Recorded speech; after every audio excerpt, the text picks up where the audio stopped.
I might put this in the beginning of the episode because I do feel like I went like way too hard and I feel like it's going to get very misconstrued. Hello and welcome to another episode of Volume 1, the anime and manga podcast where we highlight and discuss a new series each week. But today, it is the return of the long-awaited series. Anticipated return of Volume 1's Bizarre Adventure, aka our series read-through and discussion and first-time reaction to JoJo's Bizarre Adventure. Part 2. Battle tendencies. Yeah, it gets a little sticky. First of all, today my name is I didn't really think about this. Josh. You got it. Yeah. Josh Squirrel Vampire Zombie Michaels. And I am joined by... You took mine. I mean, there's so much. There's so much. I'll say it again. Mehgan Clocker Volley. Right. Perrine. Right. I think maybe I said that in the first one. I know. But I was gonna say squirrel arm Perrine. That's what I was gonna say. And I'm sorry I had to do it to you. Damn it. So just to update people who don't know, if this is the first video that you're tuning into, basically we do series reviews covering most of the time the first volume or first arc of a series. Yes. But then after that, select series that we really enjoy or people really request that we do, we transition into what we call our Volume Done series, which is a series read through. We started JoJo a long time ago, a year ago. We were a year and a half, close to a year and a half ago. Yeah. A year and a half. We were juggling JoJo. We were juggling One Piece. We were juggling Berserk all at the same time. We finished Berserk, dedicated ourselves to finishing One Piece, finished One Piece. Now we're coming back to JoJo to give it the respect and the time that it freaking deserves. So this will be a discussion on the back half of part 2 because there is a video where we do talk about part 1 of part 2, which I know is super confusing, but it'll become a lot more clear as we go forward. So today we're here to talk about chapters 24 through 69. 69, baby. Dang, we kind of maybe planned it out. We kind of planned it out that way, knowing us. Why? Because of the 69? No, because of the 24. Yes, because of the 69. Well, it was always going to end on 69. So how do we plan it out? You know what I'm saying? I was just like, it was just a joke. Okay, well, I mean, I was just thinking that it would have some sort of logic behind it. 69 is 69. No, I know, but you're like, it's almost like we planned it that way. It's like almost like Iraqi planned it that way. He did plan a lot of things. And he does have a tendency to be bizarre. He does. Meow. And I know, dude, we got to get to the episode. We got to get to talking about the events of this half of this part. But before we do, I got to give, we got to do a shameless plug. We hardly ever do this. But, we're both really proud Josh went above and beyond. As you can see behind us, this is original art that he made of us as characters in JoJo. And look at how amazing it is. I mean, round of applause. Usually we have our soundboard, but round of applause to Josh. Thank you so much for making this. This is awesome. We usually makes original art for our Done Kai. Now we have Volume 1's Bizarre Adventure, and we all have original art for that. And Chainsaw Man too. Yeah. But you did an amazing job. Well, thank you so much, dude. I thank you. I appreciate it. But we really wanted to have a cohesive sort of merch collection using all of this art and not just taking it and slapping it on some shirts and not even just any shirts, making sure that they were high quality, heavyweight, just really good shirts. And so we found a different merch site that we're going to try to be linking to our actual YouTube. But whether you're watching the video or listening to the audio, there will be a link to this site in the description down below. But I just wanted to shout out really quick, specifically in this episode, our JoJo episode, our new, and there's a shirt for every series that we cover: Chainsaw Man, Bleach, One Piece, so on and so forth. But for this episode, I really wanted to shout out and do a little shameless plug, if you'll humor me, for our new shirt that we are calling Bizarre. And it's featuring, of course, our new Volume 1's Bizarre Adventure art. I love the color scheme. I actually have one on the way, so I will be sporting that very soon. As do I. And yeah, super exciting stuff. Me and Josh, kind of pride ourselves on trying to find drippy anime merchandise. We try. So this was just a no-brainer for us to do, to have something like this for our merch, which combines, kind of that cool vintage streetwear aesthetic and make it our art and our merchandise. So, we want to make merchandise that is like wearable and drippy, and that's pretty much what we came up with here. And yeah, Josh did an amazing job. And like he said, the link will be in the description. It's also on our socials, on our link tree. You can find it there too. And yeah, we're just super excited to get those out. So yeah, we're super excited. Shameless plug over. We're just, again, really excited to share it with you. And we pride ourselves on hopefully making quality. I hate the word merch because it just feels so like, I don't know, basic. But yeah, like it's a design. It's a collection. And even that might sound that might be going too far the other way, but we're just really proud of it. We wanted to share it with you guys. So whether you're listening on audio or whether you're watching the video, the link will be in the description below of both. Shameless plug out of the way. Done. Now let's get bizarre. Let's get bizarre. Let's get right into it. Let's get right into it. Mehgan, what are some of your thoughts, your general thoughts on this part that we read? Okay. Or we read. Again. We've read so many other series in the past. Obviously the ones that we've completed, thus, not being that long ago, were One Piece we're caught up with and Bleach caught up with.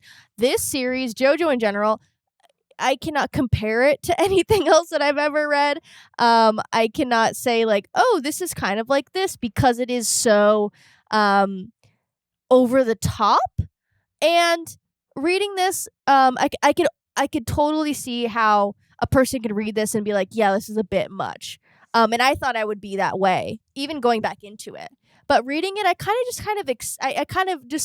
I'm going on, I'm on the sea, and I'm kind of just letting the waves hit my ship. Right. And I'm just riding the waves. I'm riding the wave of JoJo.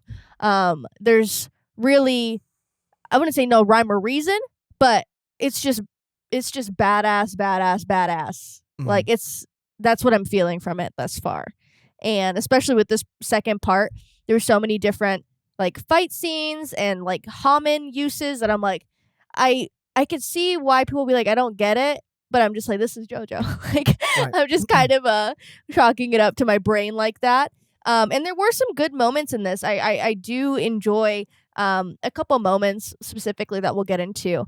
But yeah, I mean, I am excited to see who the next, Joestar is. That's what I love so much about JoJo, is like knowing after a certain part you will be getting a new protagonist and a new villain, maybe in the same lineage, but different in personality and vibe, which is like exciting, because usually in shonen you follow one main protagonist, Ichigo, I enjoy that too. Luffy. I mean, yeah, that has a place, but this is cool. I've always liked that what's the word for it, like short story, sort of like anthology kind of, but it continues to follow the same lineage, the same family, which I'm a sucker for too. I like that. I like that in concept a lot. But yeah, I can't say that I was necessarily like over the moon, but I could say that I enjoyed it, and it was funny at times. Over the top crazy moments, and it was very, I would say, for me, entertaining. Mm-hmm. I gotta be honest. I struggled a lot with I'm sorry if I set you up. Like no. I struggled a lot with how to approach sort of a lot of my feelings towards what we read. And I think that, I have to try my best to separate, my own, like, I guess, my own personal circumstances while reading this aside. Not that anything crazy was happening or going on, but I just think that more specifically, I'm talking about having just come off of a series like One Piece, having, continuing to read that, continuing to read Chainsaw Man, continuing, to read Bleach, all these other series. It's almost like my brain had been trained in how to read these series. So when I picked up where we left off of Jojo, it was something completely different and something that while reading, I didn't immediately latch back onto. Yeah. That is not to say that it wasn't fun and it isn't over the top, but I struggled because I felt like my reading experience would have been a lot different than my anime watching experience, which is why prior to recording this episode, we actually did a community live, which we do once a week. This month, we're doing it every other week. And I asked everybody in our chat, because I wanted to know how they consumed JoJo. And I think we got around or almost maybe-ish about, let's just say, average 100 votes. And 8% of people exclusively read the manga. We asked them if they watched it, read it, or both.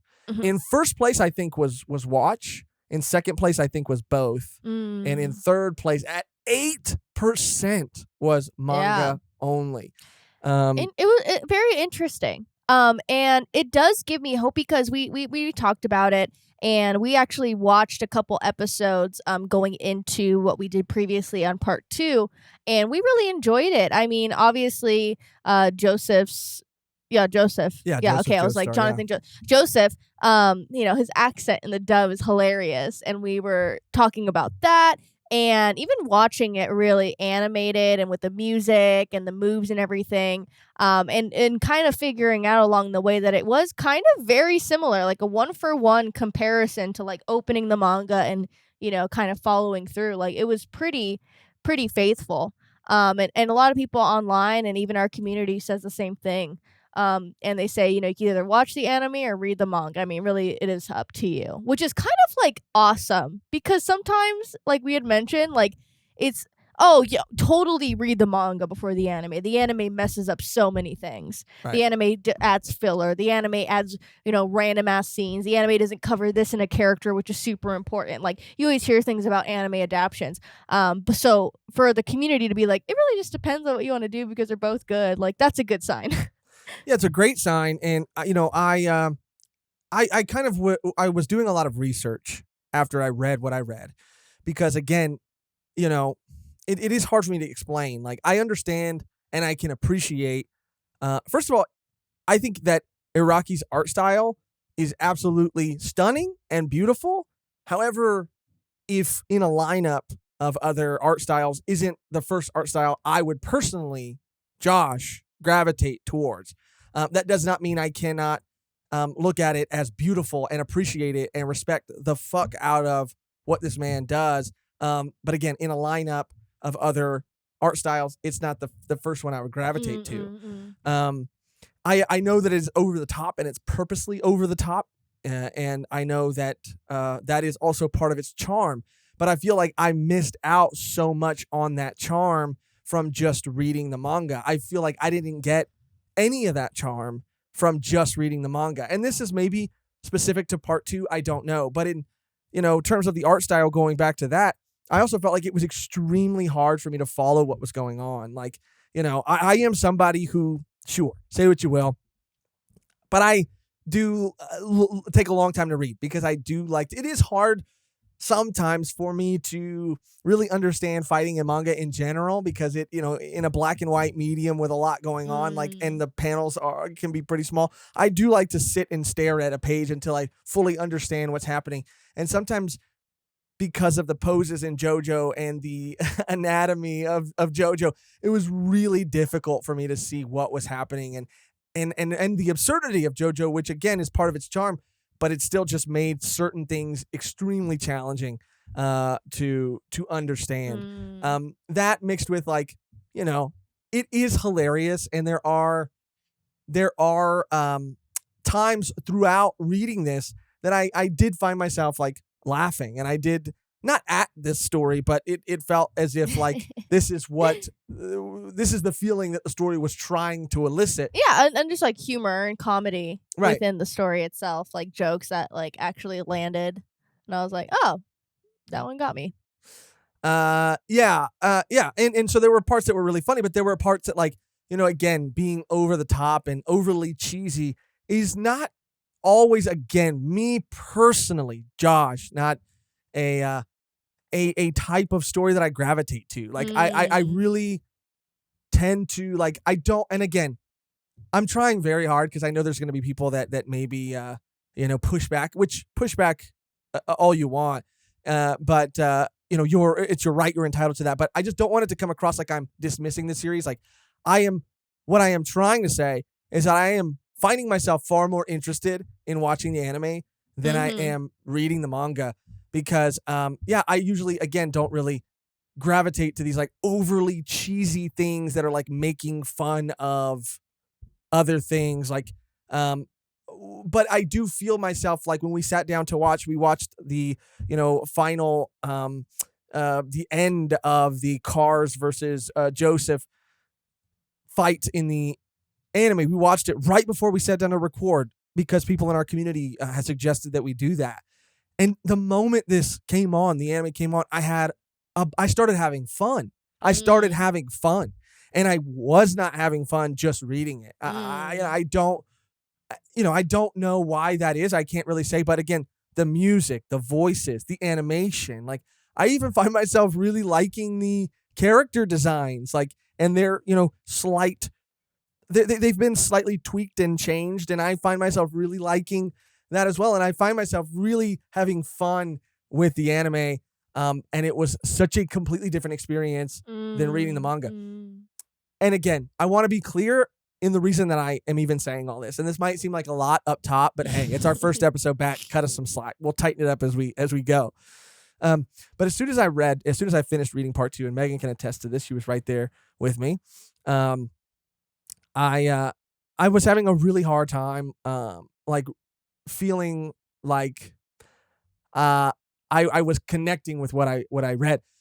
So I just wanted to see. I wanted to see where everybody else who considered themselves to be fans of this series ranked Battle Tendency Part 2, which is that and Phantom Blood are the only things that I could pull from.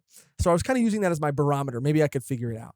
And I looked on multiple websites, which aren't always true, but I also looked on multiple Reddit threads where there were real people ranking their favorite arcs. And I found that with so many people, real people, not, websites that are, collecting all this information and putting out these like super generic lists, like real people on multiple Reddit threads were saying that that Battle Tendency fell anywhere between the middle to the top of their part rankings. And so to me, that was kind of like, I don't know. I kind of reacted to that in the moment because again, like having not really like been like over the top about what I read, and I'll go more into why when we start going through it beat by beat.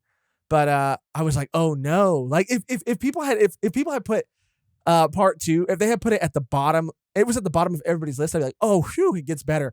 But the fact that it was middle and above in almost every single list, I was like, I'm not getting something. I'm not connecting with something. And I've had that experience with other things before. I've stuck with them. I've tried to consume them in different ways, and I've come around. It happened with Demon Slayer, not comparing Jojo to Demon Slayer. It has happened with so many other series besides that as well. So I really started looking into how people seem to be consuming this, and the majority of people seem to either be anime only or both. Exclusive manga readers seem to be the minority, and I think that's where a lot of the meme culture and a lot of these inside jokes come from. They come from, I feel like, the anime or people's experience watching the anime. And so I say all that to say that, like, uh, it is ridiculous. It's over the top. And I'll probably, after we talk about it right now, I'll probably find myself liking it more than I did in the moment that I was reading it. But I really want to.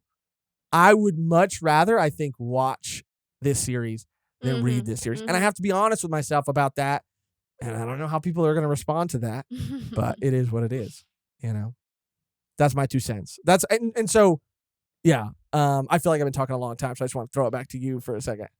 I mean, like people were saying, I mean, it is just like what you want to do, but I think we just kind of have to make a decision because, like, I can't be only reading the manga, and you can't be only watching the anime. So of course, and I wanted to be open to whatever you wanted to do too, and we talked about it off mic and stuff, and we're gonna figure out what we're gonna do, but that's just how you're feeling. Yeah, I mean, I have to be honest, and I don't know. It's funny. Of course, people are gonna give me a hard time, and please give me a hard time, but I feel like there are people who will also be like genuinely upset. That again, you're entitled to your feelings and stuff, but the people who say like I think someone like Will who says like let's see how I think he was talking about something else actually, but I maybe mistook it as him talking about Jojo. Now that I'm saying it out loud, I think he was talking about the waifu thing that we just did. But either way, I took whatever he was saying as a joke. I wasn't taking it seriously. But the people who say like, another bad take from Josh, I don't know. I feel like I can separate when when people are just like busting my balls, my clackers. Oh yeah, your volley knackers. Yeah, and being actually upset. So I mean, yeah, roast me by all means. No, I mean this should just be an open conversation about what you want to do and how you want to move forward. I don't think it needs to be met with hate. Sure. So don't tell people to roast you. It's a friendly joust. But yeah. I mean, we'll see what goes on, and we'll see the, reaction to these statements, and we'll make our. Sounds so serious. It is serious. It's a very offensive crime that you've committed. I'm just kidding. I'm literally joking. According to you, yeah. I'm literally joking. What, right now? I'm just kidding. I'm kidding. He's trying to gaslight me again. I'm not like gaslighting. I talk, after off mic and be like, "How dare you switch over to the anime, you freaking turd!" But I didn't say that, did I? Well, the episode hasn't ended yet, so you could still say it. You said you're going to say that after the episode? That's what you said. You said he acts like after before the episode. Oh, yeah, you meant before. And did I? No. No, you didn't. But I think you did say after. See, gaslight again. Okay. I literally said before. Maybe you did. Point is, okay, now I want to talk about the actual story. Okay. But this is still before we go through beat by beat. We do like to give general thoughts, and yeah. So in terms of the story, again, I just don't gravitate to these like super over the top, especially in reading when I'm reading them. So when we're talking about Nazis, dude, it is so ridiculous to me. And again, I understand. I don't know if it's just over the top. It's cheesy. Time period, but also it's like there's literally a line. I mean, the Nazis are genuinely the heroes. They're the heroes of this story. And I don't know, maybe there's something in my brain that is just not allowing me to see the humor in that. And I'm not offended by any means. Like, that's another thing I hate. Like, I hate when I say, like, I just didn't find that, like, funny. I think people, the first thing they go to is, like, because you're too soft and you were offended. And it's like, I'm not offended by it. I wasn't like, but it's just so goofy. It's a quote. He's a Nazi and a prideful bastard, but I don't hate him. Yeah. Yeah, I mean, and there's a lot of moments like that where even like Joseph is talking at a certain point. But I don't hate him. Yeah, and he says like, he's a Nazi. Funny. There's another point where they say like, Joseph, our hero, says like, I know he's a Nazi, but he's a good guy, and I hope he's okay. Yeah. And I really hope nothing bad happens to him because he's a really good guy.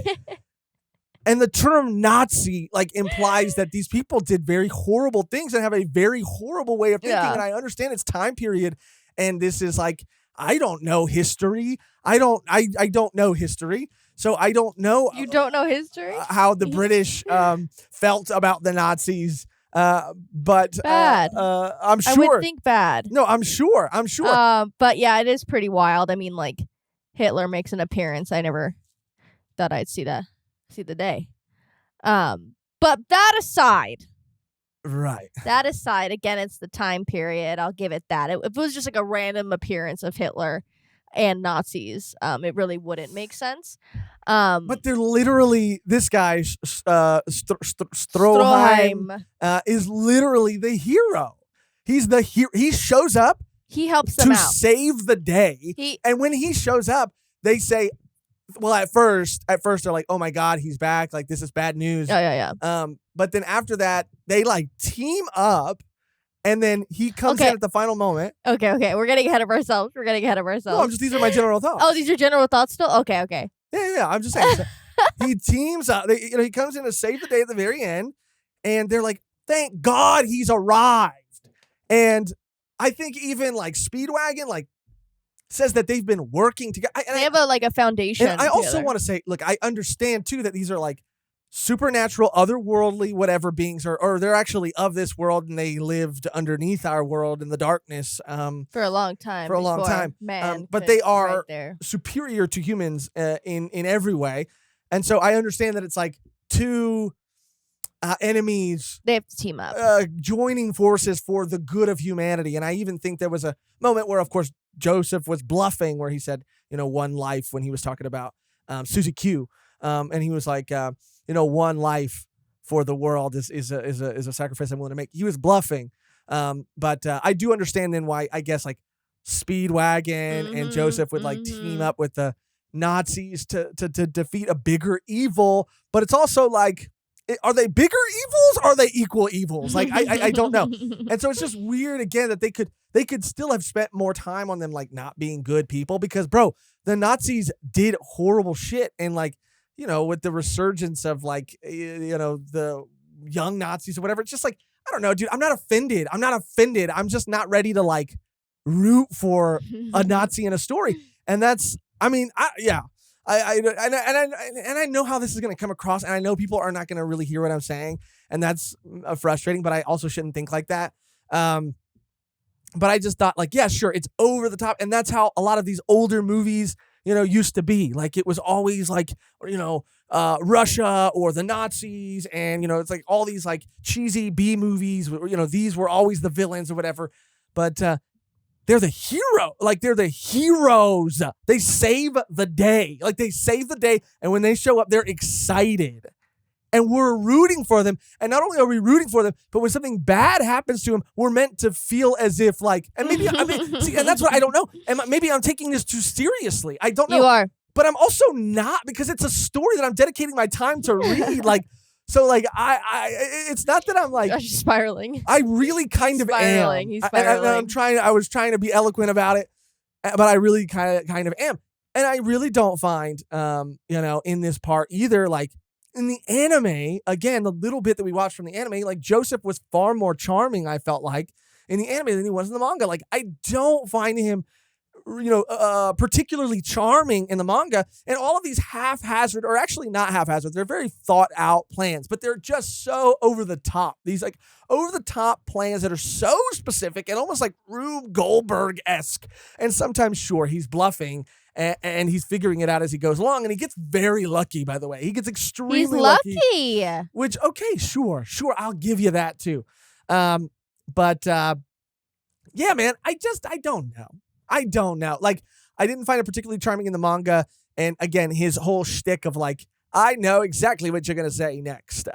It just got, I guess, old. I guess I don't. It's literally textbook old style movies. But I don't watch those movies. Old cheesy movies. I mean, who watches them? It is just an homage to that feeling of that over the, you know what I'm going to say next. And it's like, how do you keep guessing? And it's like, oh, I jested you and I did this and this and this. Like, I'm really looking at it. It's like I get that old timey feel of a action, I mean, this is like obviously so much more amplified because it's like these supernatural beings and this hominability, like, but it is that feeling I get when I read it. So maybe that's why I'm able to just like put it in this box and kind of feel that way with the story, I guess. But yeah, again, I've just kind of accepted it. Right. And it's fun when you accept it. Again, I accepted it. And you like it. That that's what it was, and you like it. Is that what you said? Yeah. But I don't know. It was really hard, man. I mean, I was like, you know what it felt like, and I'm just being honest. And you can't. Again, you mentioned that you're looking at people's reviews. Like, you can't. No, I'm not looking at people's reviews. Not reviews, but rankings. Right. Like, it is difficult, but like, people put, like, even in One Piece, even in Bleach, like, oh, Seer Village, like, it just depends on what you like and what you don't absolutely. Absolutely. Which is why I was just using it. I was just doing some research, I wasn't like, and I'm curious as to, what our audience and our community thinks and feels. So if you're watching this video and you want to leave your personal list, and talk about please do. And we are looking for opinions from manga readers and anime onlys. Or no, I'm both. looking for opinions from everybody. Yeah, both. But we just from everybody. But I accepted it for what it was. But you know what it felt like, and maybe I don't want to be this guy, dude, that I'm picking everything apart or that I'm whatever, because I understand what you're saying. Like, you just have to accept it. You just have to enjoy it for what it is, and I do. But at the same time, it got to a point where it felt so absurd and so over the top that I was like, nothing matters. Nothing matters. Nothing matters. There's no attempt to like humanize any of the characters. Caesar, thank God, towards the very end. Caesar, by the way, was the fucking highlight of this entire part. And Caesar should have been the fucking protagonist of this part, because he was great. He had an actual connection and reason for wanting to go after these Pillarmen because of what they did to his father. He is tied to Zeppeli, which, fit in the whole lineage thing. And maybe this Joestar could have been his companion instead of it being like, Joseph was just doing it. Like, he was just doing it to do it. And Caesar, I felt like, had a real, and Joseph had a connection too, but Joseph didn't have any of that knowledge. Like, Caesar had the knowledge. You know what I'm saying? But it just felt like he got humanized. And once that happened, I was invested when his death happened and his fight. And his fight was so good because I was really invested. I felt every moment of that fight, and it was a highlight for me down to his death. I really felt that. But other than that, it felt like, and again, the story itself wasn't trying to humanize people or not. I shouldn't say that. I don't know. It just felt like that's not what the story knows what it is. And it knows that it's not really here to do that. It's here to be action, and it's here to be over the top. And I've had, similar issues with that in other series as well.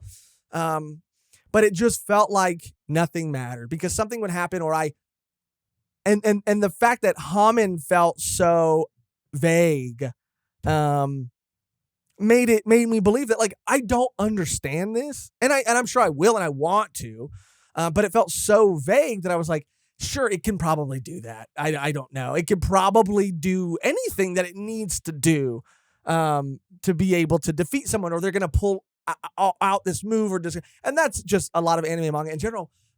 But I don't know why in this it just felt like, I don't know. There are a lot of things that are vague.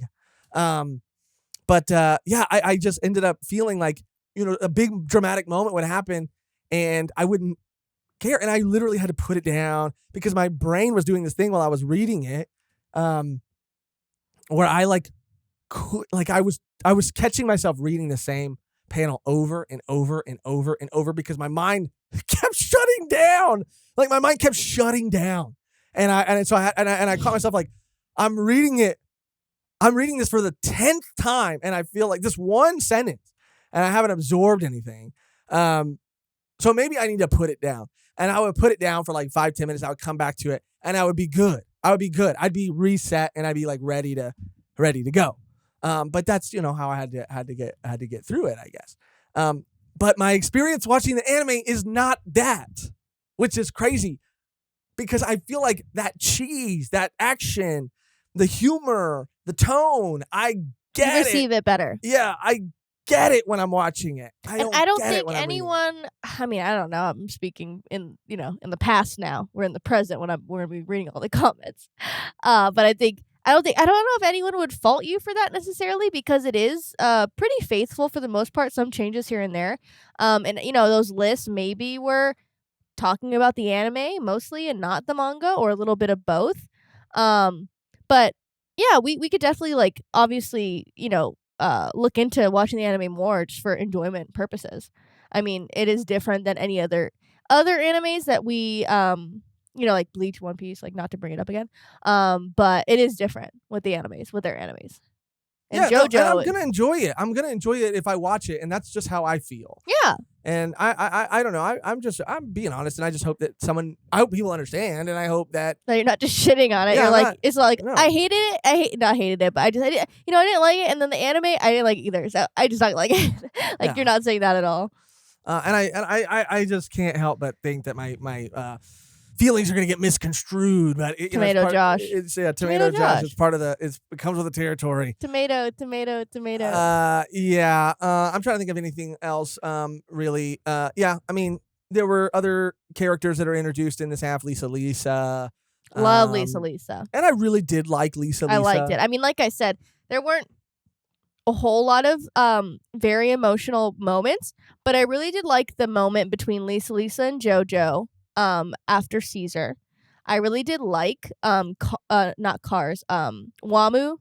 Wamu was sick. Wamu and Jojo's little I'm always a sucker for that when it comes to people that really take battle seriously and being a warrior seriously, and they're always just like, I have respect for you as a warrior. I just love that in stories. I don't know why. And that moment was awesome.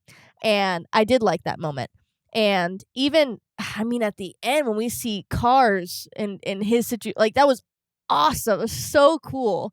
And there's so many. I mean, the when they're going up the pillar and how long that took, and this training montage. There was just so many little moments besides the fighting. And maybe I should have started with those things because the training montage, it was over the top. I did like it. Lisa, Wamu, I did like these things. Yeah. Cars was okay. Yeah, Cars was straight up. I mean, he just didn't give a shit. He just wanted to get these people out of the way. And I kind of liked that a lot. I did too. Yeah. I liked that he was like, I'm not Wamu. I don't give a fuck about honor. I give a fuck about my end game and goal. I mean, we saw it with his backstory. I mean, clear point as day. I mean, this fool is a savage and he doesn't care. And I liked that because a being of that caliber that thinks they are better or maybe are quote unquote better in most ways, strength and all the other things. I do like that because Wamu gave two sides of the coin, of what they could both be. And I mean, Wamu wasn't a great guy either, but towards the end he was just yeah, this is cool. This was cool. Maybe this whole time I was just waiting to meet you. And I was like, damn, that was sick. That was really, really, really nice. Yeah. There was a lot that I did enjoy. I guess it was really the Stroheim thing that I really didn't I wasn't crazy about, I guess. And we've talked and joked about exposition, but I felt like in this part and this back half of this part, it was cranked up to a level of lunacy. It was lunacy. I mean, again, in the anime, not to keep going back and forth. I mean, we can. I mean, maybe even in part 3 we might just go to that. We don't know yet, but it was better to hear it than to read it. And I think that we're very similar. If there's a lot going on a page, it's just kind of it's overstimulating or okay, so that I do feel the same way that you felt in some scenes where I was okay, and I had to reread it and kind of did that happen? Did this happen? Because there's just so much going on, and the art style is very shading everywhere. Intense shading, intense movement. It is kind of hard to follow at some points. But again, going into part 3 when we know that like stands will be a thing. I heard someone That's else what say, I've been fucking waiting for. someone else has been saying that the stands are like better to understand in the anime.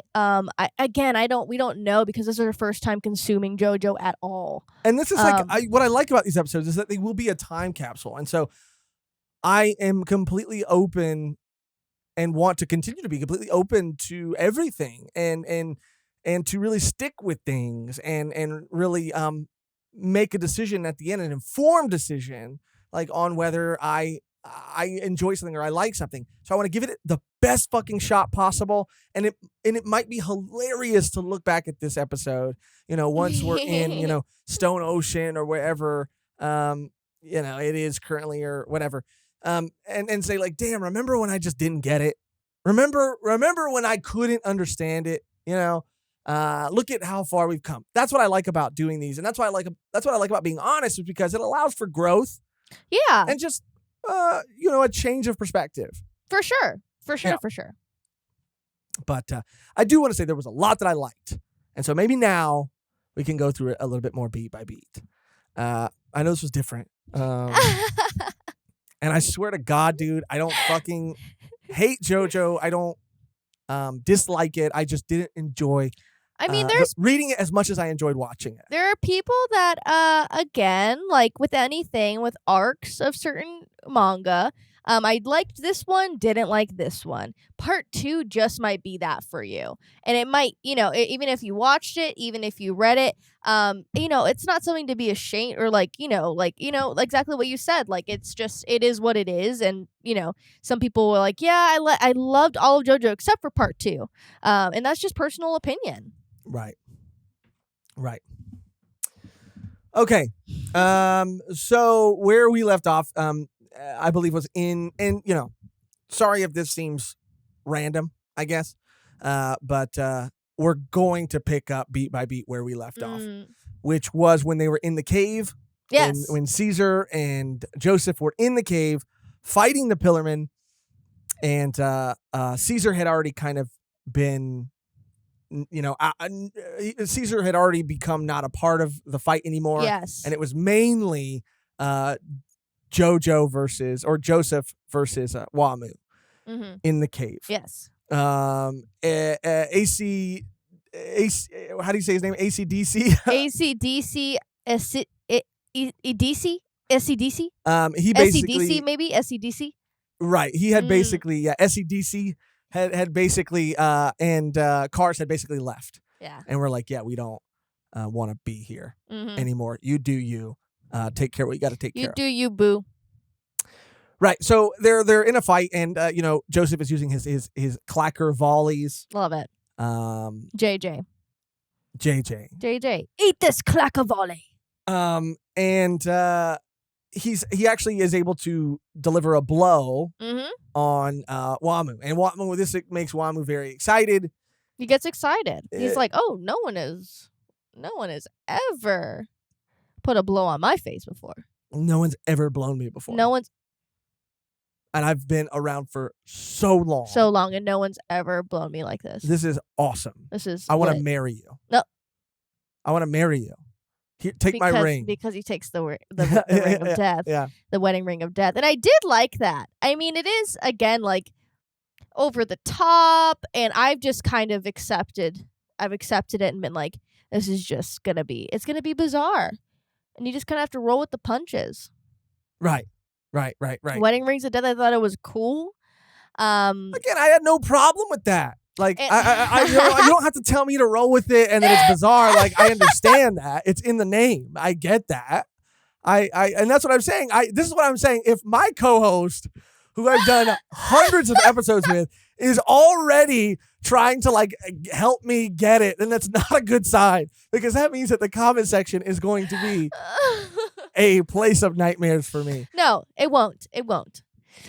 As Wamu loves to blow Joseph. Right.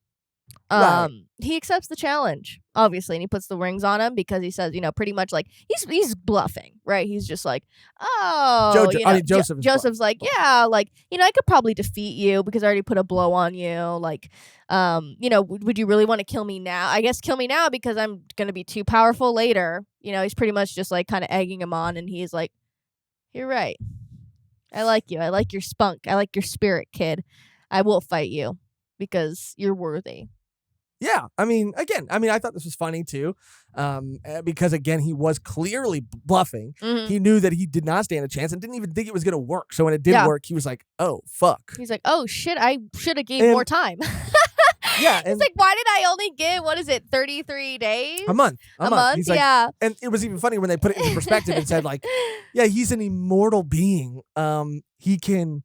100 years wouldn't have seemed like a long time to him as an immortal being. You could have said any number. Yeah, you could have said 30 years or whatever. It is silly, and it does show, I think, that Joseph is just like a kid. And just kind of like flying by the seat of his pants. Always. Yeah. Always. Yeah. But actually, like, he's flying by the seat of his pants, but he's doing it well.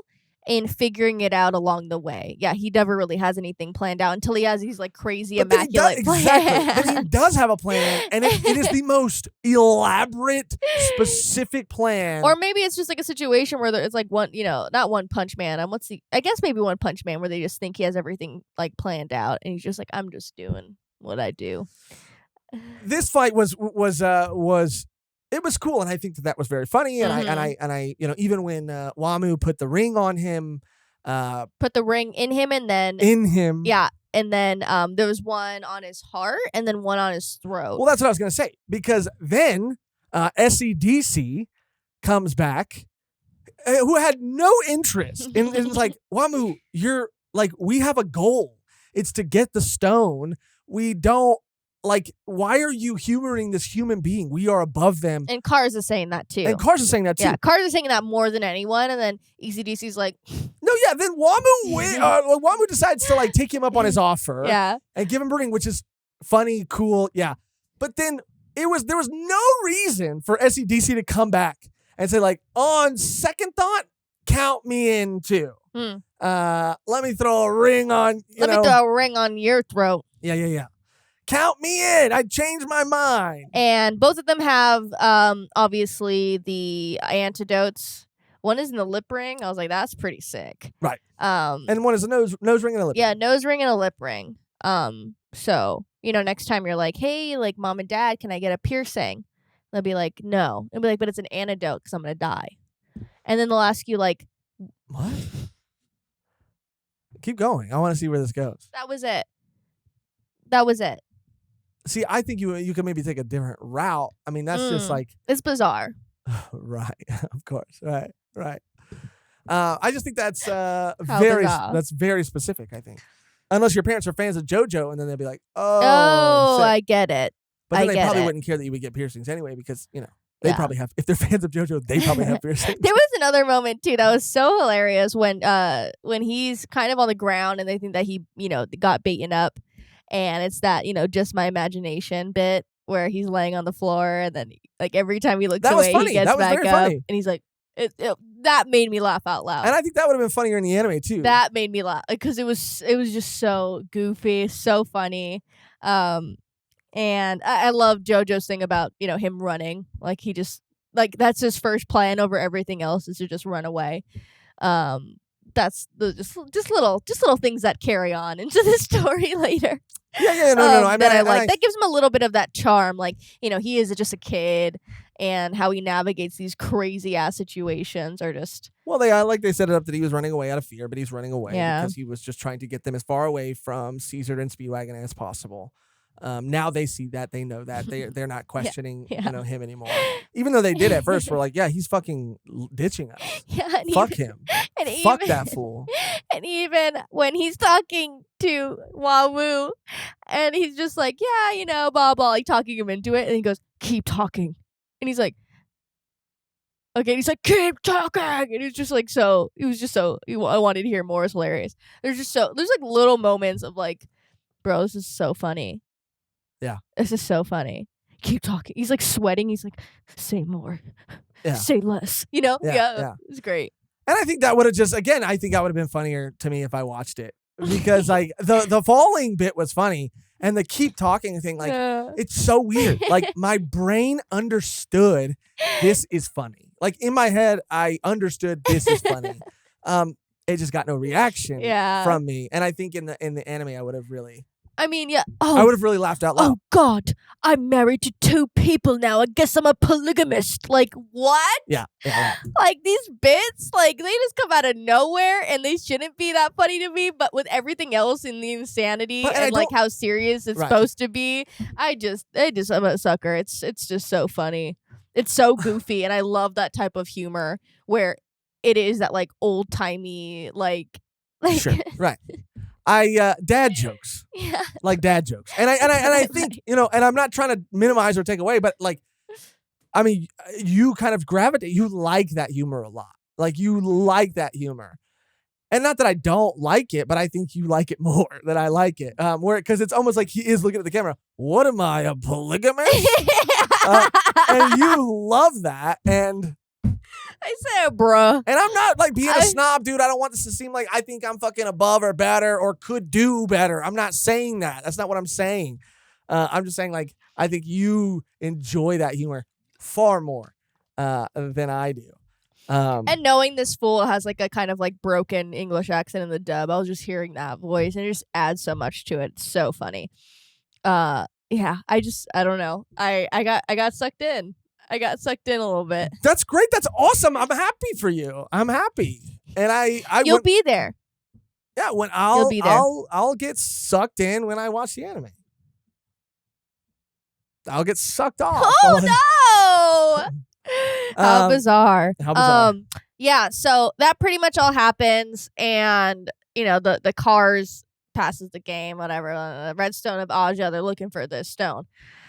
And then Caesar is like, wow, Joe, this guy's pretty cool after all, because they've kind of been, you know, back and forth for a while. Right. Not on the bestest of terms. Right.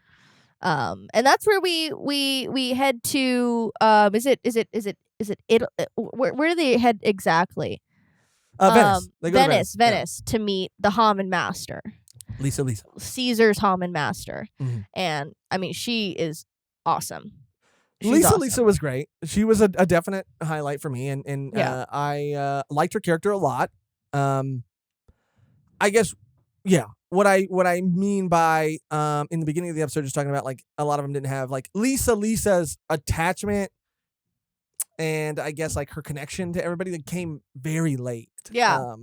But even before then, I mean, this is a standalone character. Yeah, I thought she was pretty sick.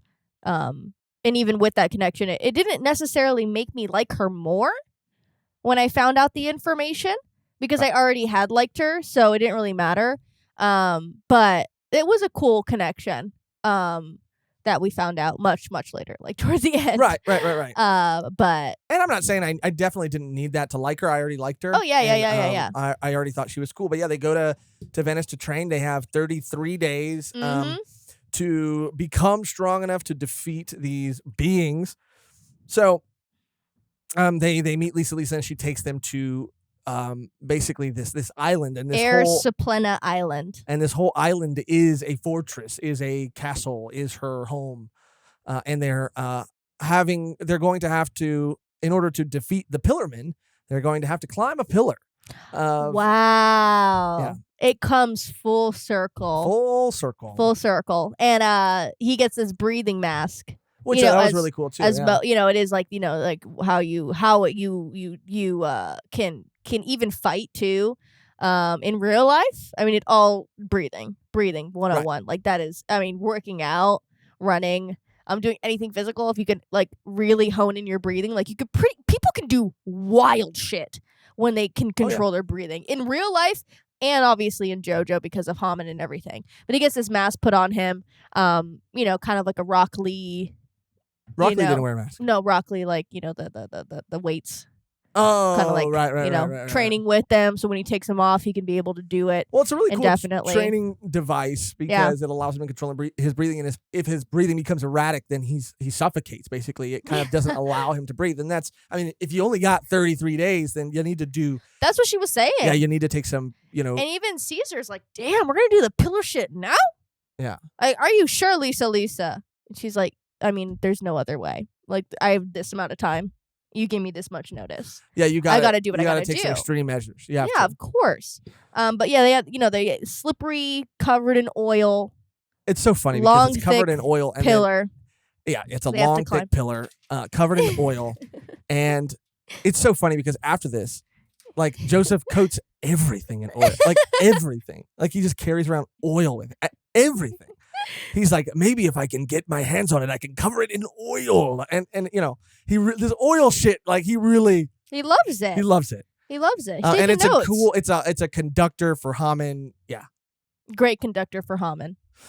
Oil is a great conductor for Haman. Sure. Yeah. And again, this was pretty funny because, Caesar's taking it very serious. Yes. And Joseph is pretty pissed because he gets, they kind of get pushed down this pit. No one's ever survived. And what they're really trying to do is teach Joseph how to hone his Haman. He is like Ichigo in a way. Yeah. Where he just he has a very strong spiritual pressure, Ichigo, but doesn't really have any. It's like they described it as like in Bleach as like a faucet left on and it's just bursting. It's like a busted faucet basically. And Caesar kind of tells Joseph that he needs to. They talk about water through a squirt gun, and the smaller the hole, the farther the water. Which sounds gross, but the smaller the hole, the farther it squirts. You know what I'm saying? Bro, pause. That's what they say. That's literally what they say. Smaller the hole. That's what they say.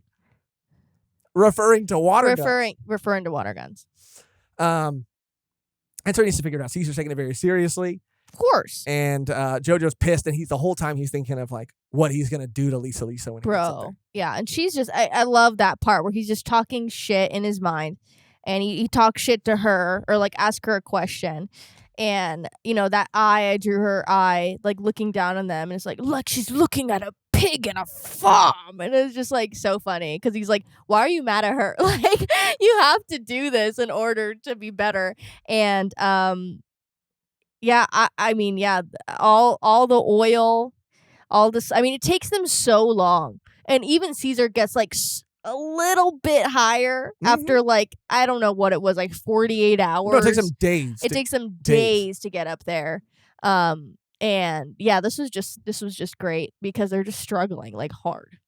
And they're trying to teach him different methods. He basically figures out that he has to be somewhat of a Spider-Man by basically allowing only the Haman to like exit go on his fingertips. Fingers. Because he realizes that it's not even he assumed that it was his palm and the whole surface area of his hand, but he's like, no, he's concentrating it through his fingertips.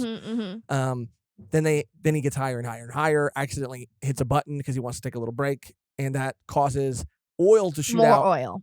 Yes. The crack more. Yeah. Right. So fast and so intensely that it will slice through anything and anybody.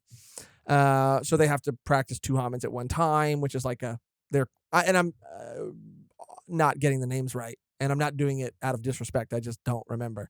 But it's like the Haman that allows them to climb and the Haman that allows them to split, to slice. And they have to be able to use it at the same time. And Jojo uses this like advanced technique where he basically, or not advanced technique, but he basically for the first time is thinking and trying to problem solve while also honing his Haman. Yes. And uses like his intense release of Haman to cause the oil to burst even more fiercely, and then uses his Haman to slide across upside down the spray of oil until it dissipates enough at the end of its perimeter for him to flip up using that momentum to go kind of like underneath it and around it and up. So that is ultimately how he's able to kind of like bypass that. That was a big thing. He thought, I mean, he thought Caesar was upset with him, and Caesar was like, I want him to know. I want him to know that I'm not mad at him. He's like, he probably thinks I'm upset with him right now. Jojo. It was like great. It was great. But no, he doesn't have a British accent. Right. But yeah, their dynamic is just so funny. And, obviously when he gets to the top, you think he's going to talk all this shit to Lisa because it's literally been the only thing on his brain. And he just gets up there and he's just like, okay, thank you. Like, what's the next one? He switches up so fast. And he is just ready for the next challenge. Well, because he realizes that he can now hold water upside down. And I'm not trying to. I feel like when I say it, I feel like it sounds like I'm trying to minimize, but I'm not. I mean, I feel like I'm on the defense already, and it's not a good feeling. But it's literally because he was upset that Caesar could do that, and now he couldn't, he can. and now he can. And so as soon as he sees that, he's like, oh, then it was all worth it. Of course, right? Yeah, he's just a little Haman boy. Right. Mm-hmm. Right. Mm-hmm. And he needs to be a Haman young adult. Or man.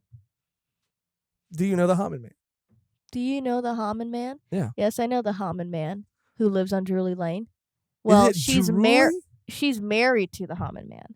Or is it Drewy? The Haman man? Yeah, where does he live? The Haman man. Where does he live? She's married to the Haman man. Who's married to the Haman man? Who lives on Drury Lane. Is it Drury Lane? Or is it Drury Lane? What?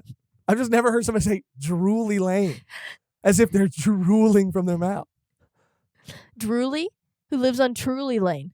That's where you live. That's where I live. I live on White Claw Lane. Yeah, you do. You do.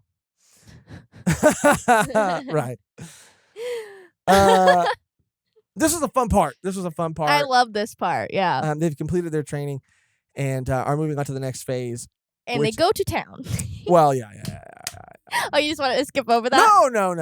Go ahead. Oh, yeah. They go into town, and this guy's, talking shit to Lisa. And I love this part because Jojo, finally mustered up the courage. Mm-hmm. Get it?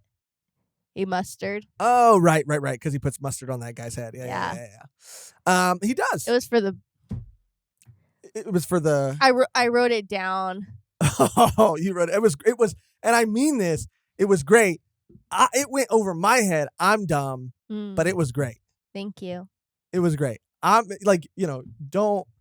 Right. Humming to you too. It was great. But yeah, so Lisa goes and she gets assaulted by some really, we don't shame people for their looks. But this man was ugly. He was a fucking uggo, this guy. Which he was evil anyway. He was evil, yeah. And he was ugly. So he had an ugly heart. And evil people are ugly. Evil people are ugly, yeah. And it turns out that he was also part of this secret organization or something like that. Later, yeah, he is supposed to be this common street thug thief who is just trying to steal this jewel from her because he thinks it's valuable. But we find out later that he is part of this secret organization that has been put together by cars. Of course, I believe. But they got to move on to the second, and then Jojo shows up and beats him up and mustards him up, puts mustard on his head. Yeah, love it. Yeah. Then I loved it. Then they go on to the next part of their training, which is where they have to go up against Machina and Logs. Yes, they're mentors. Yes. I believe they are Lisa's butlers. They help her run her island. Mm-hmm. And they've been kind of training, so they have to go fight them. Caesar has to go fight one. Joseph has to go fight the other. Yes. When Joseph gets to his training grounds, he finds that Essie DC is already there and is already fucking up his mentor or his training partner, I suppose. Damn. Yeah. Another one bites the dust, huh? Well, I mean, I did like that too because I was like, damn, I don't want to have to get through this whole training thing now. I like how, and I don't mean that in a bad way, dude. You're like, I'm just kidding. I'm over. And I'm over. I'm over. You're like, oh, like you're canceled? I mean, not canceled, but I'm forbidden from talking about JoJo after this. No, it's just bizarre. I fucking get it. Oh. But there's someone going like, clearly you don't. Yeah, it's okay though. It's okay. I liked it though because in terms of pacing, I thought this was really cool. Like, you know, and I just mean structurally and in terms of like formula, I like that. Okay, we were set to go to this next sort of training arc, part 2, but it got cut short, and we're back into the story, and I loved that. And we're back into the big dogs. Loved it. Love that, and I love how it was not the person who like Wamu didn't show up before the date was set. You know, Wamu's got that respect on JoJo's name. Right. So I liked that a lot about his character and what he was able to, like, what that was showing with Wamu, like, early on. But yeah, it's Loggins. Maybe it's Logs short. I think it's Loggins, yeah. He'd been killed at that point by ECDC. And they have a battle. And, you know, this battle, I think, was not one of my favorite battles. It was fine, but ultimately, you know, and you know, we don't linger, I guess, too much on fights. Yeah. And things, but it was, of all the fights, not one of like the most standout fights, I think, to me. And of course, you know, Jojo was able or Joseph, was able to defeat him, but he wasn't quite dead. He wasn't quite dead. He was latched onto his back. Right. And that was crazy too. He's like, oh, my back hurts. And it's just this nasty, like, larva all across, like, veins all across his back. Because SE or ECDC used these like blood vessels to fight that came out of his toenails and that came out of his fingernails. Yeah, that was crazy. And Joseph was using his like strings and stuff, which again, I don't fully understand how the whole string thing really works. I guess, you know, he's trying to kind of catch somebody in his like Hamen net or Hamen web or Hamen, you know, and then he can strings. Right.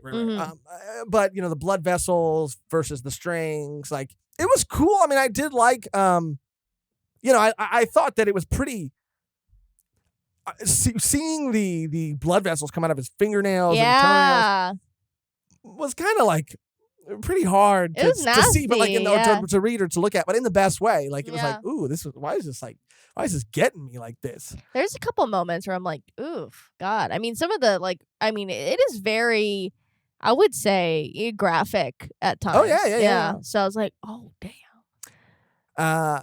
Right. And so he's not dead. He is this thing that we were talking about on JoJo's back or on Joseph's back. They go back. Joseph goes back to meet.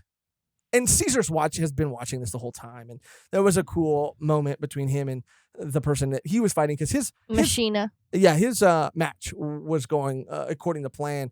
Yeah. And he actually won. And then they noticed what was going on. And then he told him, like, he can't do anything just by staring. That's what I'm saying. Like, Caesar was the fucking GOAT, dude. And Caesar was actually, like, dealing with things. Like, the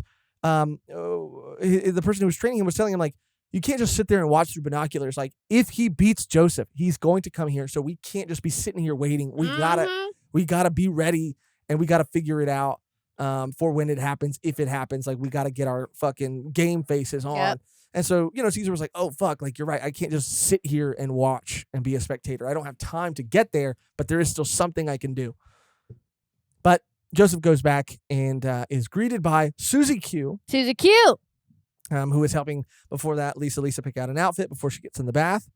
And Susie Q and Joseph have this like kind of weird back and forth. They have like a flirtation because he takes off his mask, right? For the first time. And she sees him. Whoa. She's like, who are you? Yeah, she's like, who are you? What the heck? And he's like, I live here. I'm just kidding. No, he's like, I'm Jojo, obviously. And she's like, oh, I never seen you at your mask. So you're quite handsome. And he's just like, of course, he's like, you know, egging her on to be like, yeah, I'm handsome, right? Like, blah, blah. Well, yeah, because I don't think she calls him handsome right away. No, and then she does later. But they have like a cute little back and forth. She doesn't call him handsome right away. And then he basically baits her into calling him handsome. She doesn't really do it. And then she leaves, and then she pokes her head around the corner, and then she calls him handsome, and then runs away. Runs immediately, like as far as she can. She does. Yeah, literally outside. Yeah, she goes to the docks. Yeah, to compose herself. Right. And Joseph, staring at her outside, goes upstairs to greet Lisa. Lisa, who he has been told is taking a bath and needs about 30 minutes. It's been a good amount of time. She's still not out. He looks through. He says, while I'm here, I might as well peep on my mom. He doesn't know that it's his mom at that point. Back to the Future moment. Right. Exactly. But he does, yes. But he does say, while I'm here, might as well peep. And might as well. I mean, I'm not, like, busy. Right. It's not like there are these immortal beings that are, trying to take over the world and the earth and destroy the earth and the people that inhabit it. But I can look at my mom's titties real quick. For like 2 minutes, at least. Right. Yeah. And just like the Nazis are the good guys, peeping is actually what ends up saving the day. Because thank God Joseph peeped. Because if he didn't. Right. Because if Joseph didn't peep, then he wouldn't have seen that there is a Susie Q imposter. Susie Q, what comes before Q? A Susie Q imposter. No, it was horrible. It was bad. Which is another reason why I'm saying I can't do better. I can't do better. What comes before Q in the alphabet? P? Yeah, PQ. It's Susie P instead of Susie Q. PQR. Maybe not Susie R, because she came after. Oh, after I said before. Right. Yeah. Right. Well, Susie P or Susie R, definitely not Susie Q, is in the bath or by the bath, waiting for Lisa, and is revealed to be an imposter.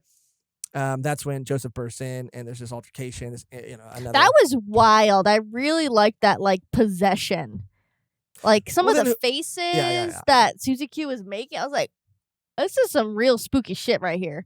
And I've been missing the spooky shit. Yeah, I've been missing ever since part 1. Yeah, I really enjoyed, as much as people don't like part 1, I enjoyed part 1. Part 1 had a lot of good parts. I do miss Dio. I did like Dio. I miss Dio too. And I know Dio comes back at a certain point. But, yeah. What was kind of confusing again is that I thought that, okay, well, this is a doppelganger or an imposter of sorts. Damn, my phone is like blowing up. Oh, okay. I don't know who this number is. Sick. Just doing this on the podcast. Anyway, I'm going to maybe put it so that it doesn't show up on video. I thought that it was like an imposter or a clone or something, but it is actually somebody possessing, or SCDC possessing Susie Q's body. And at first I was like, well, how was she by the docks? And then now she's in the bath. But I think there was a line where Joseph said, like, she has like, or he possessing her has like, she gives her like this crazy speed. Yeah. That can allow her to travel super fast. And yeah, the faces and the contorting and everything was really cool, and it was really scary. And then, of course, there was that moment again where we talked about it a little bit, but Joseph was bluffing, and he says, like, because he says, like, I'm weakened in this form. You can kill me easily, but in order to kill me, you have to kill this girl. And of course, we know that they're not going to, but there's a moment where you think Joseph might.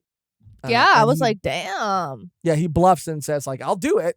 And then, of course, can't do it. So they devise a plan on how to separate her, because her entire body is getting like, SCDC is using his ultimate movie calls it, I guess, where his like skin is like coming apart, and he's like sending bits of flesh at them. Disgusting. And is going to kill her before they can do anything. Mm-hmm. So they have to kind of like, come up with a plan, and they do, and it is to separate the two of them, and they separate them successfully.